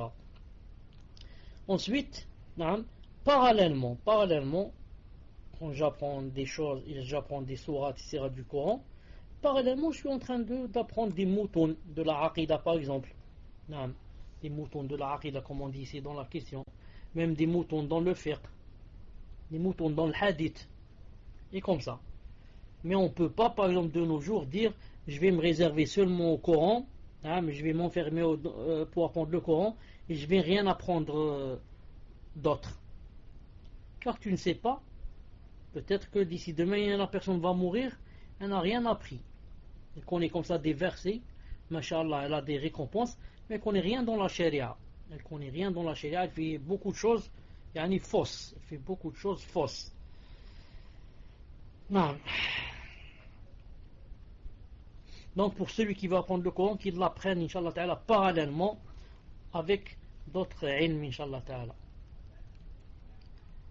Je fais la salat 8 en 3 rak'at. Lorsque je me relève à la deuxième rak'at pour faire la troisième rak'at, je dois dire le takbir et lever les mains. Je précise que je ne fais pas le teshuah à la deuxième rak'at. Jazakumullah khairan. Je dis, puisque la personne ne fait pas le tashahhud, donc elle s'assoit normalement, comme on fait ce qu'on appelle salat jils istiraha. Elle s'assoit un peu, et elle dit Allahu Akbar et elle se relève. Lever les mains avec ou ne pas lever, c'est permis. Les deux sont permis. Elle lève les mains en disant Allahu Akbar, et c'est ce qu'elle doit faire le plus, c'est-à-dire ne pas lever les mains ici. Mais si de temps en temps elle lève les mains, il y a une sunna du prophète en ce sens. Est-ce vrai qu'il y a un hadith confirmé qui dit que quand Fatima a été demandée au mariage, le prophète a répondu elle est encore petite, dans le sens de jeune. Les matelas moelleux, attend la réponse. Donc la personne n'était pas là quand j'ai parlé tout à l'heure des matelas moelleux et que j'ai dit que j'ai bien cherché et j'ai pas trouvé. J'ai cherché dans le hadith 5930 et 5390, j'ai pas trouvé. Donc si quelqu'un pouvait nous donner, Inch'Allah Ta'ala, le début du hadith en arabe. Quant au hadith de Fatima, je n'ai jamais entendu de ce hadith. Non, je ne sais pas s'il y a un hadith pareil, car ce que j'ai lu dans le mariage et dans les livres qui parlent de mariage et qui parlent des sahaba, jamais ils n'ont cité que le prophète a dit cette chose. Jamais ils n'ont cité que le prophète a dit cette chose. Si quelqu'un a quelque part ce hadith, qu'il sait qu'il est sahih, qu'il nous le dise. Je ne l'ai jamais entendu de ma vie. Naam, salam alaykoum. On a dit dans un cours qu'il fallait effacer les croix. Est-ce une obligation religieuse? Si on laisse une croix, quelle catégorie? Kufr. Taïb. Pour ce qui est des croix, Inch'Allah Ta'ala, comme j'ai dit une fois, attention au waswas. Si quelqu'un va s'occuper des croix et va exagérer, qu'est-ce qui va lui passer? Il va trouver dans chaque chose une croix. Chaque chose. Lui-même, la personne elle-même, quand elle va se mettre sur son dos, tu es dans ton lit, tu te mets sur ton dos et tu ouvres un peu tes mains, tes bras, tu les ouvres, bras droit à droite, bras gauche à gauche, tu vas dire j'ai fait une croix. Il faudrait que vienne quelqu'un me coupe mes bras pour que je ne fasse pas une croix. Donc la personne risque de rentrer dans quoi? Dans les waswas. Et dans ce cas, qu'est-ce qu'elle va faire? Tout ce qu'elle va voir autour d'elle, c'est des croix. La porte, la fenêtre, la lampe, mon cartable, le stylo, tout contient une croix. Donc, c'est pas des croix, c'est pas de ces croix que je parlais quand j'ai dit que le prophète islam, quand il a trouvé des croix, il les cassait, il a envoyé Ali, il lui a dit casse les croix. Ce sont les croix, les véritables croix. Les véritables croix. C'est pour cela que tout dernièrement, ça fait pas longtemps, ça fait 2 semaines, on a demandé au mufti d'Arabie Saoudite, qui répond chaque vendredi, comme vous savez, question-réponse. On lui a dit, est-ce que le plus, ou le signe multiplication, est-ce que c'est une croix qu'on efface? Il a dit non. Le plus, c'est pas une croix. Car pour que ça soit une croix, au milieu, mais un peu plus haut. Il faudrait que ça monte un peu plus haut. Vous comprenez la croix, comment elle est faite? C'est quelque chose de long, coupé, pas au milieu, mais un peu plus haut. Et dans la croix, bien sûr, dans cette croix, rentre la croix gammée, par exemple, la croix de Hitler. Ça rentre, car c'est aussi une croix. Et je crois, si j'ai pas oublié, on lui a même posé une question sur la croix qui se trouve sur la voiture. Vous voyez la voiture Chevrolet, elle a une croix, subhanallah, très flagrante. Et qu'il a dit que c'était permis. Même si je sais que Cheikh Ben Baz, rahimahullah, quand on lui a dit que tu avais une croix dans la voiture, il ne savait pas. C'est pas sa voiture de service. Il a dit, je ne savais pas qu'il y avait une croix mais il a demandé qu'on la lui enlève, Et je sais aussi que Cheikh Al-Albani rahimahullah dit que même le plus, il ne faut pas l'écrire. Le plus, c'est-à-dire on écrit wa à sa place, et au lieu de mettre un plus, on met comme ça, on ajoute des choses à droite et à gauche pour que ça ne devienne pas plus. Mais je dis, yani, que ce n'est pas une obligation. Non, ce n'est pas une obligation. L'essentiel, c'est la croix, la vraie croix. Celle-là, je ne dois pas la laisser chez moi. Non, je dois la casser, l'éloigner de moi, etc. Mais le plus, etc., yani, c'est recommandé, c'est tout. Je ne dis pas c'est obligatoire. Car, comme j'ai dit, il y a une divergence en cela. Maintenant, la personne dit, est-ce que quand je laisse une chose pareille, c'est du coffre, c'est quoi, c'est des péchés, non? Je dis non. Si c'est le plus, etc., est-ce qu'on voit dans les tapis, etc., ce sont des fois c'est même une sorte de fleur. Et à l'intérieur de la fleur, il y a comme une croix. Alors que ce n'est pas une croix. Pour dessiner une fleur, il faut faire comme ça, beaucoup de traits qui s'entrecoupent. Ces traits-là donnent une croix. Mais ce n'est pas la croix des chrétiens. C'est pas la croix des chrétiens. Je dis pour résumer, on essaie, Inch'Allah Ta'ala, pour ne pas avoir de waswas, comment on dit, quand je vais acheter une chose, j'essaie au maximum de voir si ça ne contient pas ces choses. Pour qu'après, je ne trouve pas des waswas. Moi, je suis en train de vous parler, j'ai un tapis là-bas dans le salon, où des fois, quand je prie, je trouve qu'il y a devant moi comme une sorte de croix. Ensuite, je dis à Abdullah, je lui dis, regarde la croix ici. Elle me dit, c'est pas une croix. C'est pas une croix. Regarde de l'autre côté, c'est pas une croix, ceci, cela. Mais s'il n'y avait pas ça, j'aurais le cœur plus apaisé. Et non pas comme maintenant dire, ça ressemble à une croix, ça ressemble pas à une croix. Donc la personne, si elle veut s'éloigner des waswas, quand elle achète des choses, etc., qu'elle prenne en considération ces choses. Wallahu ta'ala alam, tfadlal. Chéri, écrivez-moi sur le PV pour pas que vous mélangez, Inch'Allah, les questions.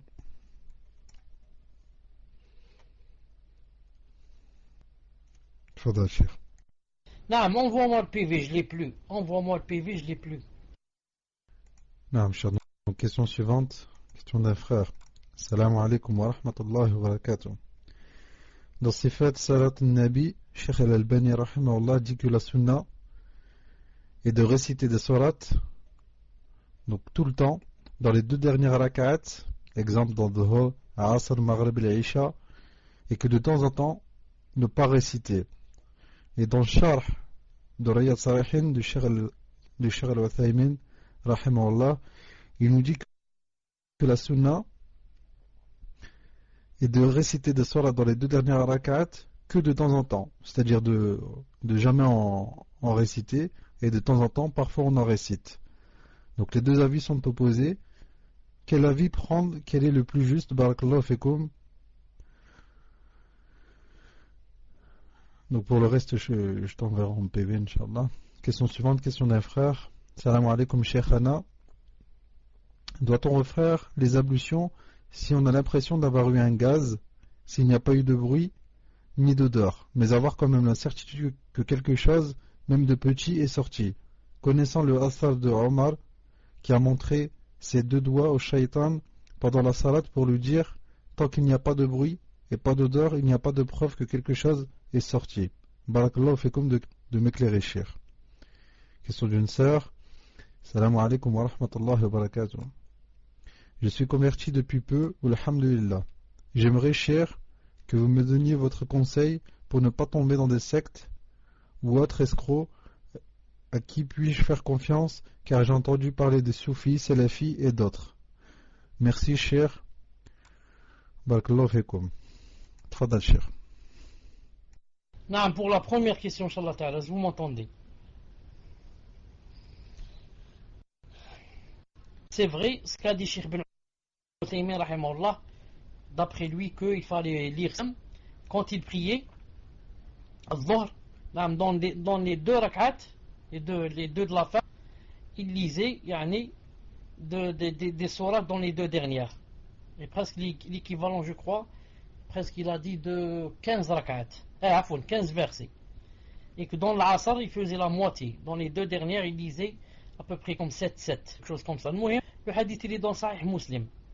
Je veux dire par là, si quelqu'un lit dans les deux premières rak'at de Dhuhr et dans les deux dernières, ainsi que dans les deux premières rak'at de Asr et dans les deux dernières, je veux dire il dit, c'est-à-dire après le Fatiha, que cela se fait et que le prophète alayhi salam l'a fait. Mais en même temps, que s'il veut prendre ce qu'on fait, ce qu'on dit la plupart des savants et la plupart de la Ummah Islamiyya, c'est que qu'il fasse ces choses-là de temps en temps. Car la plupart des savants disent que dans les deux dernières rak'at, il se suffit à la Fatiha. Il se suffit à la Fatiha. C'est l'avis de la plupart des savants et de la Ummah Islamiyya. Et c'est pourquoi c'est l'avis de Cheikh Ibn Uthaymin rahimahullah. Mais je dis, s'il le fait de temps en temps, ça se fait bi'idhna ta'ala, en même temps pour faire revivifier la sunna bi'idhna ta'ala. D'ailleurs, je vais voir la deuxième question, inshallah ta'ala. Pour la deuxième question, pour la personne qui sent que il y a comme quelque chose qui est sorti d'elle. La personne a dit ici avoir quand même la certitude que quelque chose, même de petit, est sorti. Même de petit est sorti. Je dis, si tu as la certitude que quelque chose de petit est sorti, dans ce cas, pour t'apaiser, apaiser le cœur, va faire l'wudu. Mais, il y a deux choses à dire ici. La première, ce que tu as cité de Omar ibn Khattab, des deux doigts, etc., ça je ne l'ai jamais entendu, ni lu quelque part. Je ne l'ai jamais entendu de la bouche d'un savant ou bien lu dans un livre.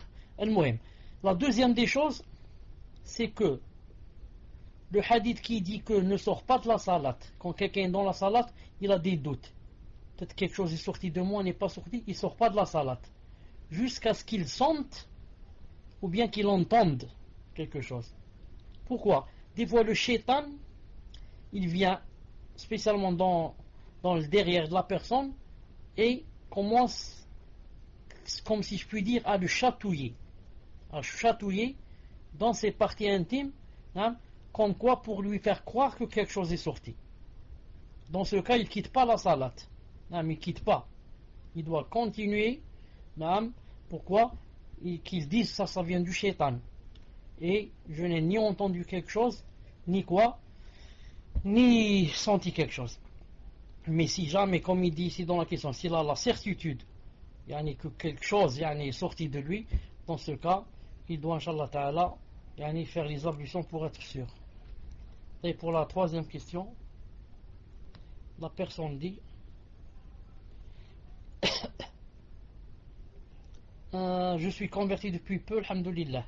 Donc je dis à la personne qui a dit je suis converti depuis peu, je lui dis alhamdulillah qu'Allah subhanahu wa jal a sauvé ta peau de l'enfer. C'est la moindre des choses, c'est qu'Allah Ta'ala, quand il aide quelqu'un à se reconvertir, la moindre des choses c'est quoi? C'est que cette personne-là, un de ces jours, tôt ou tard, elle doit bi'idhna ta'ala rentrer au paradis. Je dis elle doit, c'est Allah Ta'ala qui a dit qu'elle doit. C'est pas elle dit j'ai le droit ou le je dois, non. Allah Ta'ala a dit que ses serviteurs, il leur a donné un droit sur eux, que s'ils l'adorent, il va les faire entrer au paradis. Donc ça c'est alhamdulillah. Ensuite j'aimerais savoir, vous me donnez votre conseil pour ne pas tomber dans des sectes ou autres escrocs qui puis-je faire confiance, car j'ai entendu parler des soufis, salafis et d'autres. Merci cher barakallahu fi. Donc ce qu'il faudrait faire, c'est de ne pas commencer à quoi? À fréquenter beaucoup de gens au début comme ça. Pourquoi? Pour ne pas tomber, comme elle dit ici, dans une secte, et ensuite se trouver noyé et se remplir le cœur de choubouhat et de ne plus pouvoir sortir de cette secte-là. En passant, j'apporte l'attention de la sœur que quand elle a dit qu'elle avait entendu parler de Soufi, Salafi, etc., je lui porte son attention que Salafi n'est pas une secte. Au contraire, si tu tombes sur des gens qui se disent qu'on est des salafis, et que vraiment ce sont des salafis, à cela il faut s'accrocher. Mais reste à savoir, est-ce que ce sont vraiment des salafis ou pas? Car maintenant il y a des takfiri, il te dit c'est moi le salafi. Maintenant n'importe quelle personne, peut-être dans l'égarement, il dit c'est nous al-sunnah wal-jama'a, c'est nous les salafs.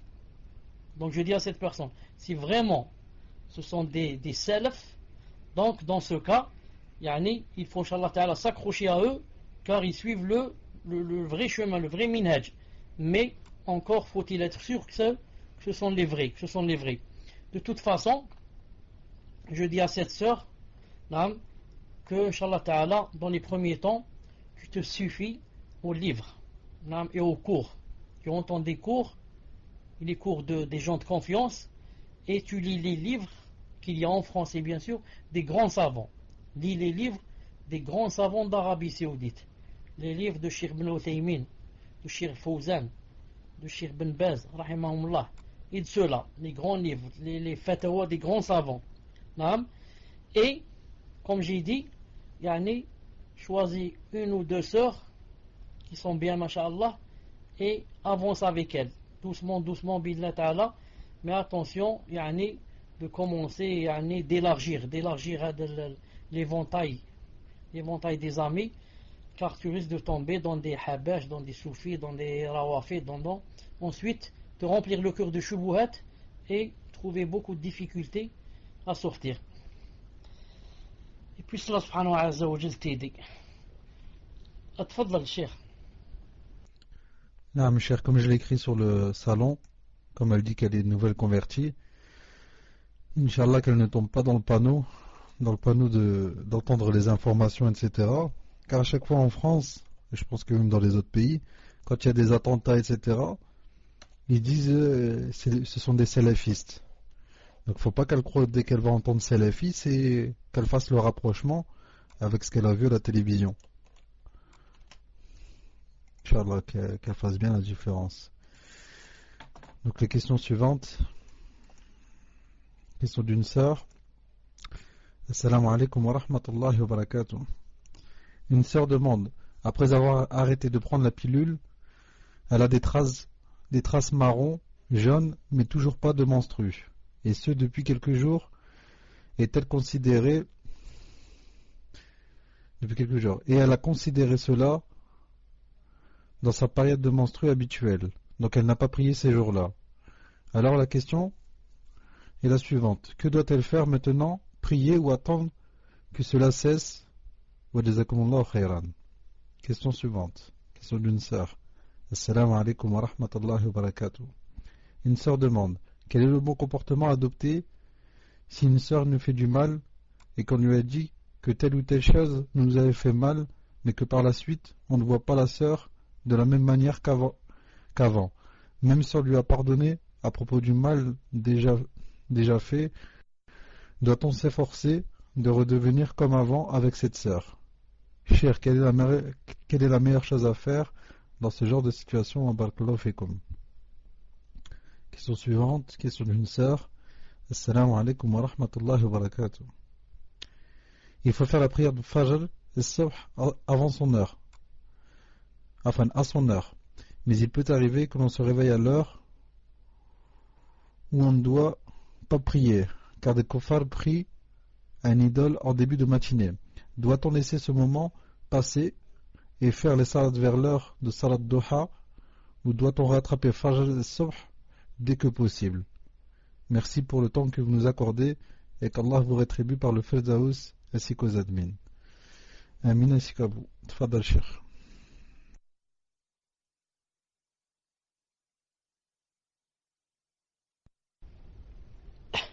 Naam. Donc pour la première question, Inch'Allah Ta'ala. Ensuite j'ai oublié, je profite pour dire à la personne qui a dit qu'elle s'était reconvertie, la nouvelle reconvertie, je profite pour lui dire que attention aussi, c'est très grave qu'elle aille dans le paltok, comme on dit, galérer et voguer, je ne sais pas quoi, et rentrer comme ça dans des salons pour dire ça part de l'islam, etc. Je vais entendre. Vous avez compris? Donc, ça c'est très dangereux. Très très dangereux. Non. Il y a même dans le paltok, subhanallah, je vais vous raconter une chose, ça va vous étonner peut-être. Enfin, vous savez ça. Il y a dans le paltok, il y a quelqu'un, un murtad, un apostasie, un apostat, qui s'appelle Kaza. Kaza, je ne sais pas quoi. Alors, celui-là, il dit que il y a un autre messager après Mohammed alayhi salam. Il y a un autre messager après Mohammed alayhi salam. Certains m'ont dit qu'il l'ont. Oh, il existe toujours, il fait chaque soir la dawa. Les flambim, comme il dit. Et certains m'ont dit qu'ils l'ont entendu dire que c'était lui le messager après Mohammed alayhi salam. Mais moi, je crois que il fait partie des Ahmadiyya. Ahmadiyya, yani, qui disent qu'il y a quelqu'un après le prophète qui s'appelle Ghulam Ahmed Mirza, celui que Allah Ta'ala a fait décéder. Il est mort dans les toilettes, exprès. Allah Ta'ala l'a fait décéder là-bas. Kaza Abdullah, voilà, c'est un Marocain de source. Pourquoi je vous dis donc, je parlais qu'il fallait pas rentrer dans les salons quand on risque de tomber dans un salon comme celui-là. Et moi, une fois, ça fait pas longtemps, un mois ou là, j'étais dans un salon, bien sûr avec un autre pseudo que vous connaissez pas, et j'étais dans le salon de celui-là. Et j'étais en train de lui donner des preuves, lui réfuter ce qu'il disait, et une sœur reconvertie est rentrée, une nouvelle. Subhanallah. Et qu'est-ce qu'elle disait? Quand moi je disais attention, celui-là je le connais, il s'appelle Kaza, il dit que ceci, cela, c'est un messager, etc. Elle m'a dit tais-toi. La sœur a dit la reconvertie, tais-toi, X, tais-toi, laissez-nous entendre celui-là, il dit des choses qui sont bien. Comme ça elle m'a dit. J'ai essayé de parler une autre fois, elle m'a dit tais-toi, laissez-nous apprendre, subhanallah al-azim. Vous avez compris? Vous avez compris. Donc, regardez la pauvre Yani Mskina, comment qu'elle a été égarée par celui-là, et moi je voulais mettre en garde, et elle allait peut-être mettre en garde contre moi. Elle a dit celui-là, il nous fait des machakil ici, il ne veut pas nous laisser apprendre le din. Donc je dis que c'est très dangereux. C'est très dangereux. Si quelqu'un maintenant va prendre la aqida de celui-là et attester que Mohammed alayhi salam c'est pas le dernier prophète, donc là, il est sorti de l'islam. Donc tu vois, toi tu viens avec ta bonne intention pour apprendre la religion, pour aller au paradis, et voilà tu te trouves de l'autre côté en enfer éternellement. Et éternellement en enfer. Jamais ne sortir de l'enfer. C'est vraiment très grave ce qu'il y a dans le paltok. Puisse Allah subhanahu wa ta'ala nous préserver. Ensuite, si la sœur veut, je peux lui donner deux ou trois pseudos ici sur le salon, 2 ou 3 pseudos de sœurs sur le salon ici, pour qu'elle les, Inch'Allah Ta'ala, pour qu'elle les contacte, et elle se met en contact avec elle pour qu'il la dirige, etc. Et il l'aide. Ça c'est. Donc on va revenir aux questions, Inch'Allah Ta'ala.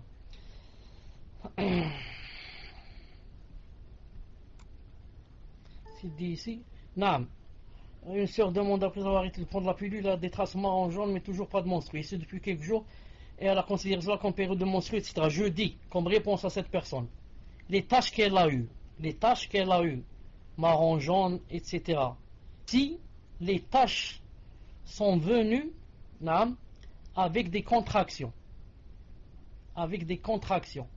naam, qu'elle considère cela, Inch'Allah Ta'ala, comme quoi, le début de ses menstrues. S'il y a la femme, elle sait qu'avant les règles, normalement elle sait qu'elle a quelques contractions au niveau du ventre ou ailleurs. Les femmes savent cela. Si elle a ressenti la même chose qu'elle ressentait d'habitude, ça veut dire Inch'Allah Ta'ala que c'est le début des règles. Sinon elle attend Inch'Allah Ta'ala. Taïb.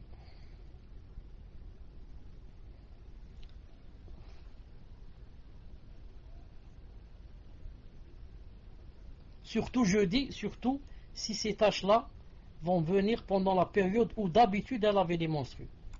Dans la période où d'habitude elle avait les menstrues. Ça peut être, Inch'Allah Ta'ala, un indice pour les menstrues. Wallahu a'lam. Pour la deuxième question, une sœur demande quel est le bon comportement à adopter si une sœur nous fait du mal. Et qu'on voit que par la suite, on ne voit pas la chose de la même manière qu'avant, même si on lui a pardonné pour du mal. Doit-on s'efforcer à revenir avec cette sœur ou pas? Regardez, quand quelqu'un s'en paie avec nous, qu'il a fait une grande faute avec nous, on va voir, est-ce que la personne qui a fait cette faute, yani, ce n'est pas de ses habitudes de faire cette chose, et que, en plus de cela, elle a vraiment regretté, ou bien c'est une personne qui, de temps en temps comme ça, nous fait des coups. Presque yani, tous les 2-3 mois, elle nous fait un coup pareil. Et par-dessus le marché, elle ne regrette pas. Ni elle n'est venue devenir pardon, ni elle s'excuser, ni. Donc, vous avez remarqué qu'il y a une grande différence entre les deux comportements. Si son comportement d'habitude est Masha'Allah, et elle s'est trompée seulement 7 fois, ou alors c'est rare qu'elle se trompe, et elle demande des excuses, etc., celle-là je dois lui pardonner et revenir avec elle comme si de rien n'était. Comme si de rien n'était, l'embrasser et lui dire je t'ai pardonné, tu es ma soeur, ceci, cela, oublie tout. On recommence à zéro. Mais si elle me fait beaucoup de coups, et que par-dessus le marché, elle ne vient pas s'excuser, etc., celle-là, je ne dis pas qu'il faut rompre les liens avec elle. Mais je dis que, je l'évite. Seulement salam, comment ça va, etc. Mais je ne suis pas obligé de faire d'elle une amie. Je ne suis pas obligé de faire d'elle une amie, et encore moins une amie intime. Est-ce que vous m'entendez, musulman?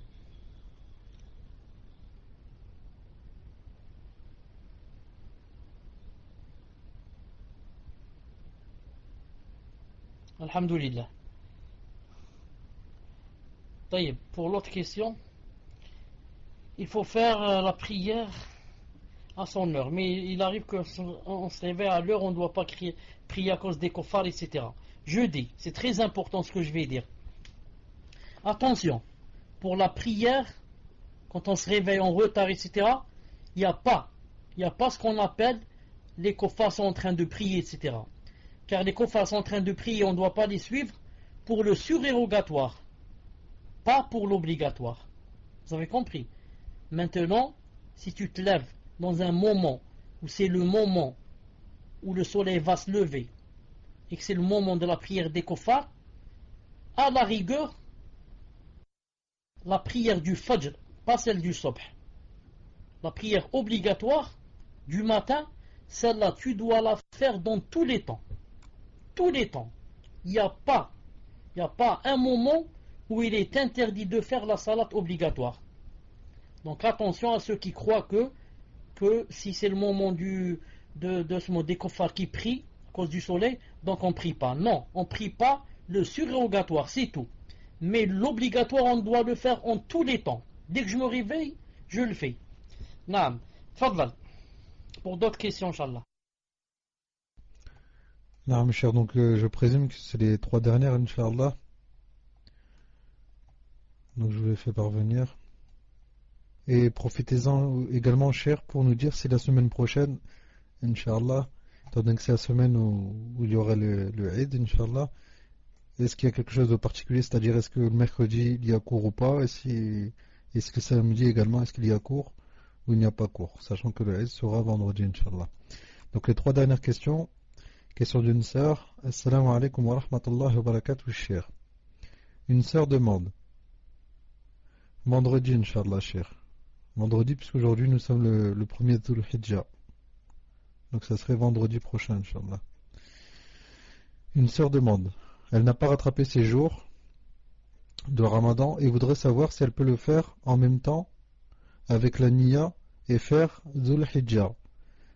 Y a-t-il une règle, savoir quand on peut faire la double Niya, la double intention pour jeûner? Barakallahu fikum, cher, qu'Allah vous récompense. Question suivante, question d'une sœur.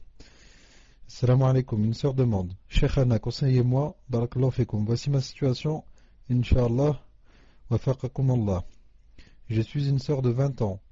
Il y a 2 ans, mon mari, avec qui j'avais fait connaissance par le biais de cours de langue par internet, m'a incité à quitter le domicile familial pour partir avec lui, me marier.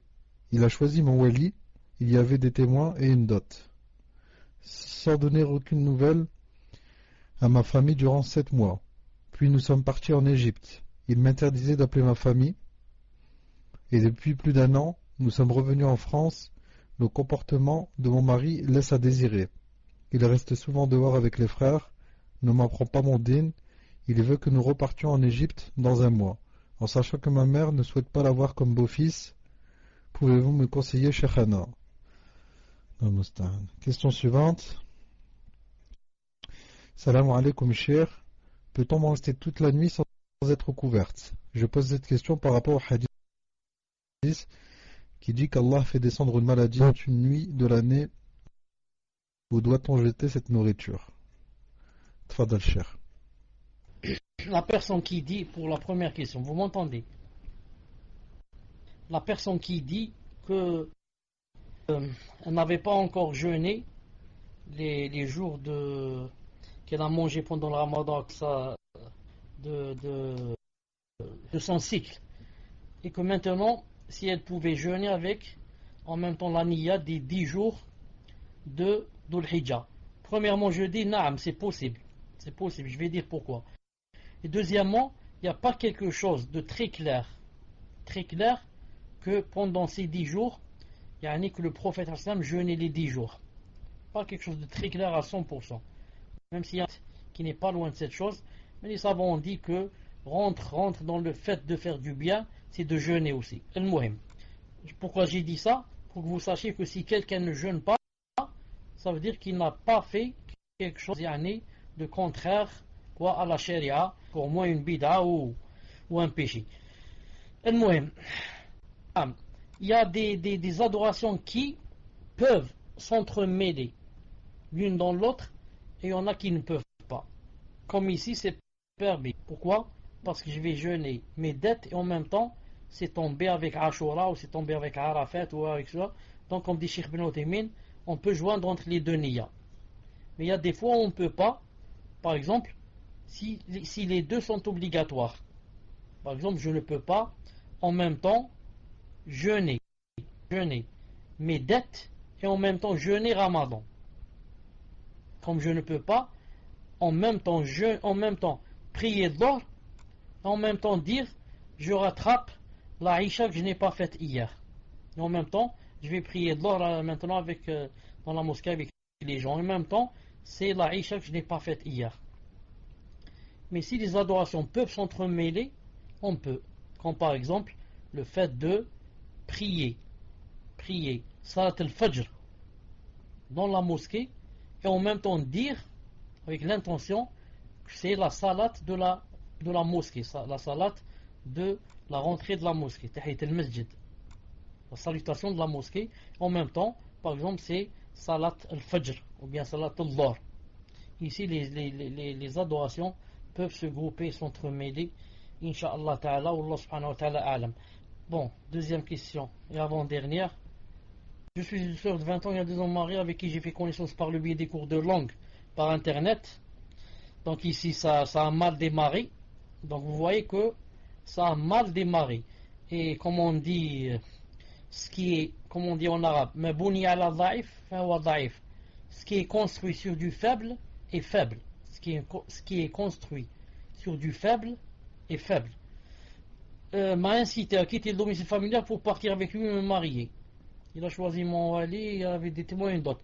Bon, cette personne n'a pas dit si elle était reconvertie ou pas. La personne n'a pas dit si elle était reconvertie ou pas. Car je ne vois pas pourquoi il a choisi son wali. Si c'est une musulmane, il ne choisit pas son wali. C'est elle qui choisit qui a un wali. Son wali, c'est son père, ensuite son grand-père. Sinon, c'est qui? C'est son fils, si elle a déjà un fils. Sinon, son petit-fils, si elle est déjà assez âgée. Sinon, c'est son frère. Sinon, le fils de son frère. Sinon, c'est qui? Son oncle paternel, sinon, le fils de son oncle paternel. Donc, je ne vois pas ici, musulman. Est-ce que tu as une idée, toi? Pourquoi il lui a choisi son wali? Et elle qui choisit son wali. Car c'est très important. Pourquoi c'est très important? Car si c'est une musulmane et que son mari a sauté son wali et c'est lui qui a choisi son wali, dans ce cas, c'est pas possible. Et le mariage ne peut être valide. Le mariage ne peut être valide. Pourquoi?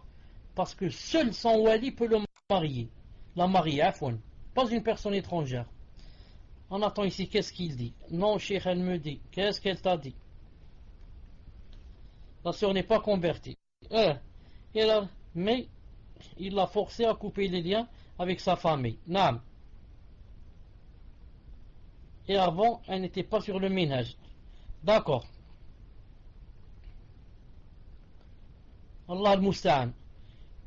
Je dis à cette personne, naam, si c'est un étranger qui vous a marié, si c'est pas quelqu'un de ta famille, ton père ou là, ton frère ou là qui t'a marié, ça veut dire que ce mariage n'est pas valide.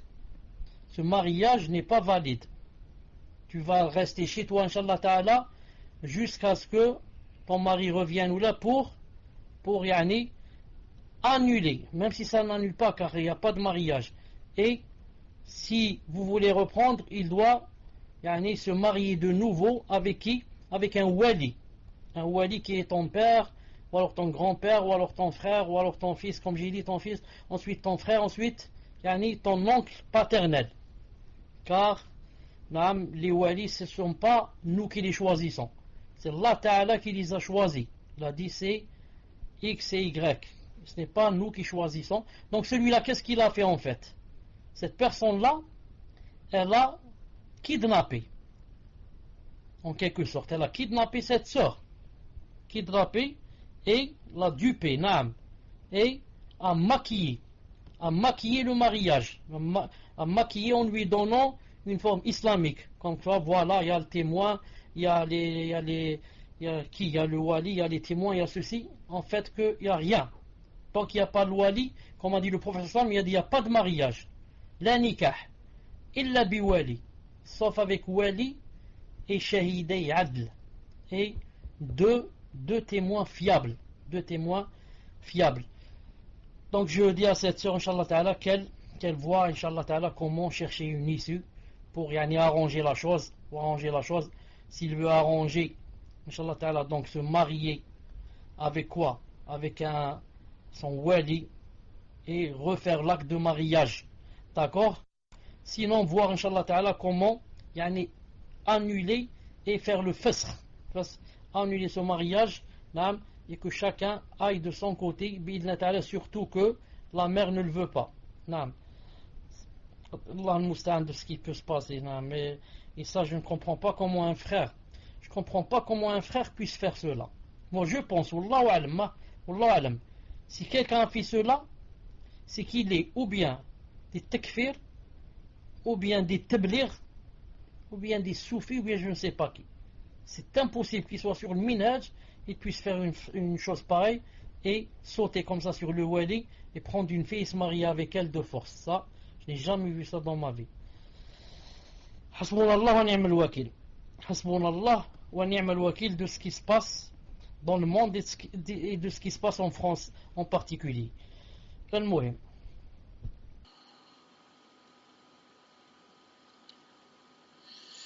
Salam alaikum. J'avais posé la question pour une sœur dont le mari l'a forcé à quitter sa famille et à l'épouser. Cette sœur demande les adillas concernant le fait que si je suis hors mariage, l'oncle maternel n'est pas mon wali. Donc là c'est pas très clair. L'oncle maternel et son wali doit être mon wali en sachant que mes parents n'étaient pas mariés. Donc elle veut le dalil. Le dalil, c'est que le tuteur ne peut pas être du côté de la mère, même s'ils n'étaient pas mariés. Non, parce qu'en fait, Cher, elle s'est trompée, elle s'est mal rédigée sur le passage. Si je suis hors mariage, l'oncle maternel et tout est mon wali. Elle a écrit ça, c'est pour ça que je ne comprends pas. Doit être mon wali, en sachant que mes parents n'étaient pas mariés, ce serait pour exposer. Elle veut dire qu'elle est issue d'une union donc hors mariage, donc forcément son père ne peut pas être son tuteur, il est juste son père biologique. C'est comme ça que je comprends la question, cher. Après je me trompe peut-être. Et donc elle demande est-ce que son oncle maternel peut être son wali. Elle demande le dalil. Et le dalil, wallahu alam, c'est que le tuteur ne peut pas être du côté maternel. ça c'est vous le cher, c'est vous qui répondrez, Inch'Allah, à la question. Vous avez remarqué comment un seul mot, une seule chose peut changer toute la fatwa. Quelqu'un qui te pose une question, il peut, sans le vouloir peut-être, il ne fait pas exprès, mais il ne te dit pas une chose. Ou alors il fait exprès, il te cache une chose. Et, subhanallah al-azim, tout va changer. Tout va changer. C'est pour ça que le prophète a dit quoi? Il a dit Istafti qalbak wa in aftak al-muftoun. Il a dit pose la question à ton cœur et demande à ton cœur de te répondre. C'est lui qui te donne la fatwa. Il a dit wa in istaftak al-muftoun. Même si tu as posé la question à des mouftis qui t'ont répondu. Pourquoi? Quand je vais moi chez un moufti, je vais lui dire que voilà, j'ai fait telle et telle chose, et je lui cache une chose. Je lui cache que par exemple, ce jour-là j'avais bu, ou bien je lui cache je ne sais pas quoi, qu'il n'y avait pas de tuteur dans mon mariage, ou là, ensuite il m'a répondu. Mais dans mon cœur, quand je lui dis ça, barakallahu fikum, et je pars, dans mon cœur je sais que ce n'est pas la réponse. Pourquoi? Car je suis sûr que si je lui avais dit telle chose, donc dans ce cas, le prophète t'a dit c'est pas la peine. Ton cœur, c'est lui le témoin, c'est lui le dalil, c'est pas la peine de prendre la fatwa, car elle n'est pas valide. Donc, si la sœur a quelque chose à dire ou là, qu'elle prépare ça, Inch'Allah, qu'elle s'assoit, elle médite et cherche ce qu'elle veut exactement. Et le mercredi, Inch'Allah, prochain, qu'elle nous dise, Inch'Allah, ce qu'elle veut, et puis Allah subhanahu wa ta'ala lui faire une solution à elle et à tous nos frères et nos sœurs, nos filles et nos fils qui ont des problèmes. La dernière question, Inch'Allah ta'ala. Peut-on manger d'une nourriture qui est restée toute la nuit sans être couverte? Je pose cette question par rapport au hadith qui dit qu'Allah ta'ala fait descendre une maladie pendant une nuit de l'année où doit jeter la nourriture. Naam. On a posé cette question à Cheikh Ben Baz rahimahullah. Cheikh Ben Baz rahimahullah, on lui a posé cette question, quelqu'un lui a dit j'ai oublié la nourriture sur la table jusqu'au lendemain, qu'est-ce que j'en fais? Il lui a dit si tu as des poules dans la nuit, en fait, une fois par an, Allah Ta'ala fait descendre une maladie du ciel. Cette maladie descend pour aller s'installer dans tous les récipients qui ne sont pas couverts. Les assiettes, les casseroles, les marmites, les verres. Donc il faut les recouvrir. Ou à la rigueur, les renverser de l'autre côté. Ou alors mettre quelque chose dessus comme un bâton et dire Bismillah si on n'a pas de couverture. Et dire Bismillah. Mais je dis, c'est seulement une fois par an. Une fois sur 300, 60 jours ou 65. Donc il est possible que maintenant, que ça ne soit pas la nuit de la maladie. Car cette nuit, elle est vraiment comment? Elle vient seulement une fois sur les 365. Une fois seulement. Donc, c'est pour ça que si je mange d'une chose qui est restée, ça ne veut pas dire automatiquement que je vais attraper la maladie. Et ça veut dire que il y a cette probabilité qui est loin mais qui existe. Il y a cette probabilité de tomber dans la maladie, et une maladie peut-être grave ou peut-être incurable. Sinon, il n'y aurait pas le hadith. Si c'était un rhume ou là, un mal de dents, là, c'est pas la peine qu'il y ait le hadith. Ça se guérit tout de suite. Mais sûrement une maladie qui est, c'est pour cela que le musulman doit toujours être sur ses gardes, connaître sa religion et être sur ses gardes. Avant de dormir, je jette un coup d'œil sur la table. Qu'est-ce qu'il y a sur la table? S'il y a des choses que je veux manger le lendemain, je les recouvre avec une autre assiette. Si c'est des gâteaux dans une assiette, je prends une autre assiette et je couvre l'assiette. Comprenez? Car je sais que demain, je vais avoir envie de les manger et je vais avoir le waswas de la maladie. Je vais dire, mais peut-être la maladie est descendue dedans, etc. Donc je prends, Inch'Allah Ta'ala, mes précautions. Voilà, Inch'Allah Ta'ala. Donc pour ne pas oublier, tu as dit que l'Aïd peut-être c'est le vendredi, Inch'Allah. Peut-être c'est l'Aïd, c'est le... Tu as bien dit le vendredi ou samedi? Écris-moi. Tu as dit le vendredi ou samedi? Vendredi. Si l'Aïd c'est le vendredi, c'est normal que le prochain cours, donc après le vendredi, sera le mercredi, pas le samedi. car le lendemain c'est toujours l'Aïd. Samedi, dimanche, lundi, mardi, mercredi, Inch'Allah Ta'ala. Mais avant cela, avant le vendredi, on va faire le cours, Inch'Allah Ta'ala, de mercredi prochain. D'ailleurs, aujourd'hui, c'est quoi? C'est mercredi ou le samedi aujourd'hui? Muslim, c'est quoi aujourd'hui? Mercredi ou le samedi? Mercredi. Donc, on va se rencontrer, Inch'Allah Ta'ala, samedi. Et, si Allah Ta'ala le veut, mercredi aussi. Sinon, samedi, je vous dirai qu'il n'y a pas de cours mercredi. Subhanakallahumma wa bihamdik, ashhadu an la ilaha illa ant, astaghfiruka wa atubu ilayk. Assalamu alaikum wa rahmatullahi wa barakatuh.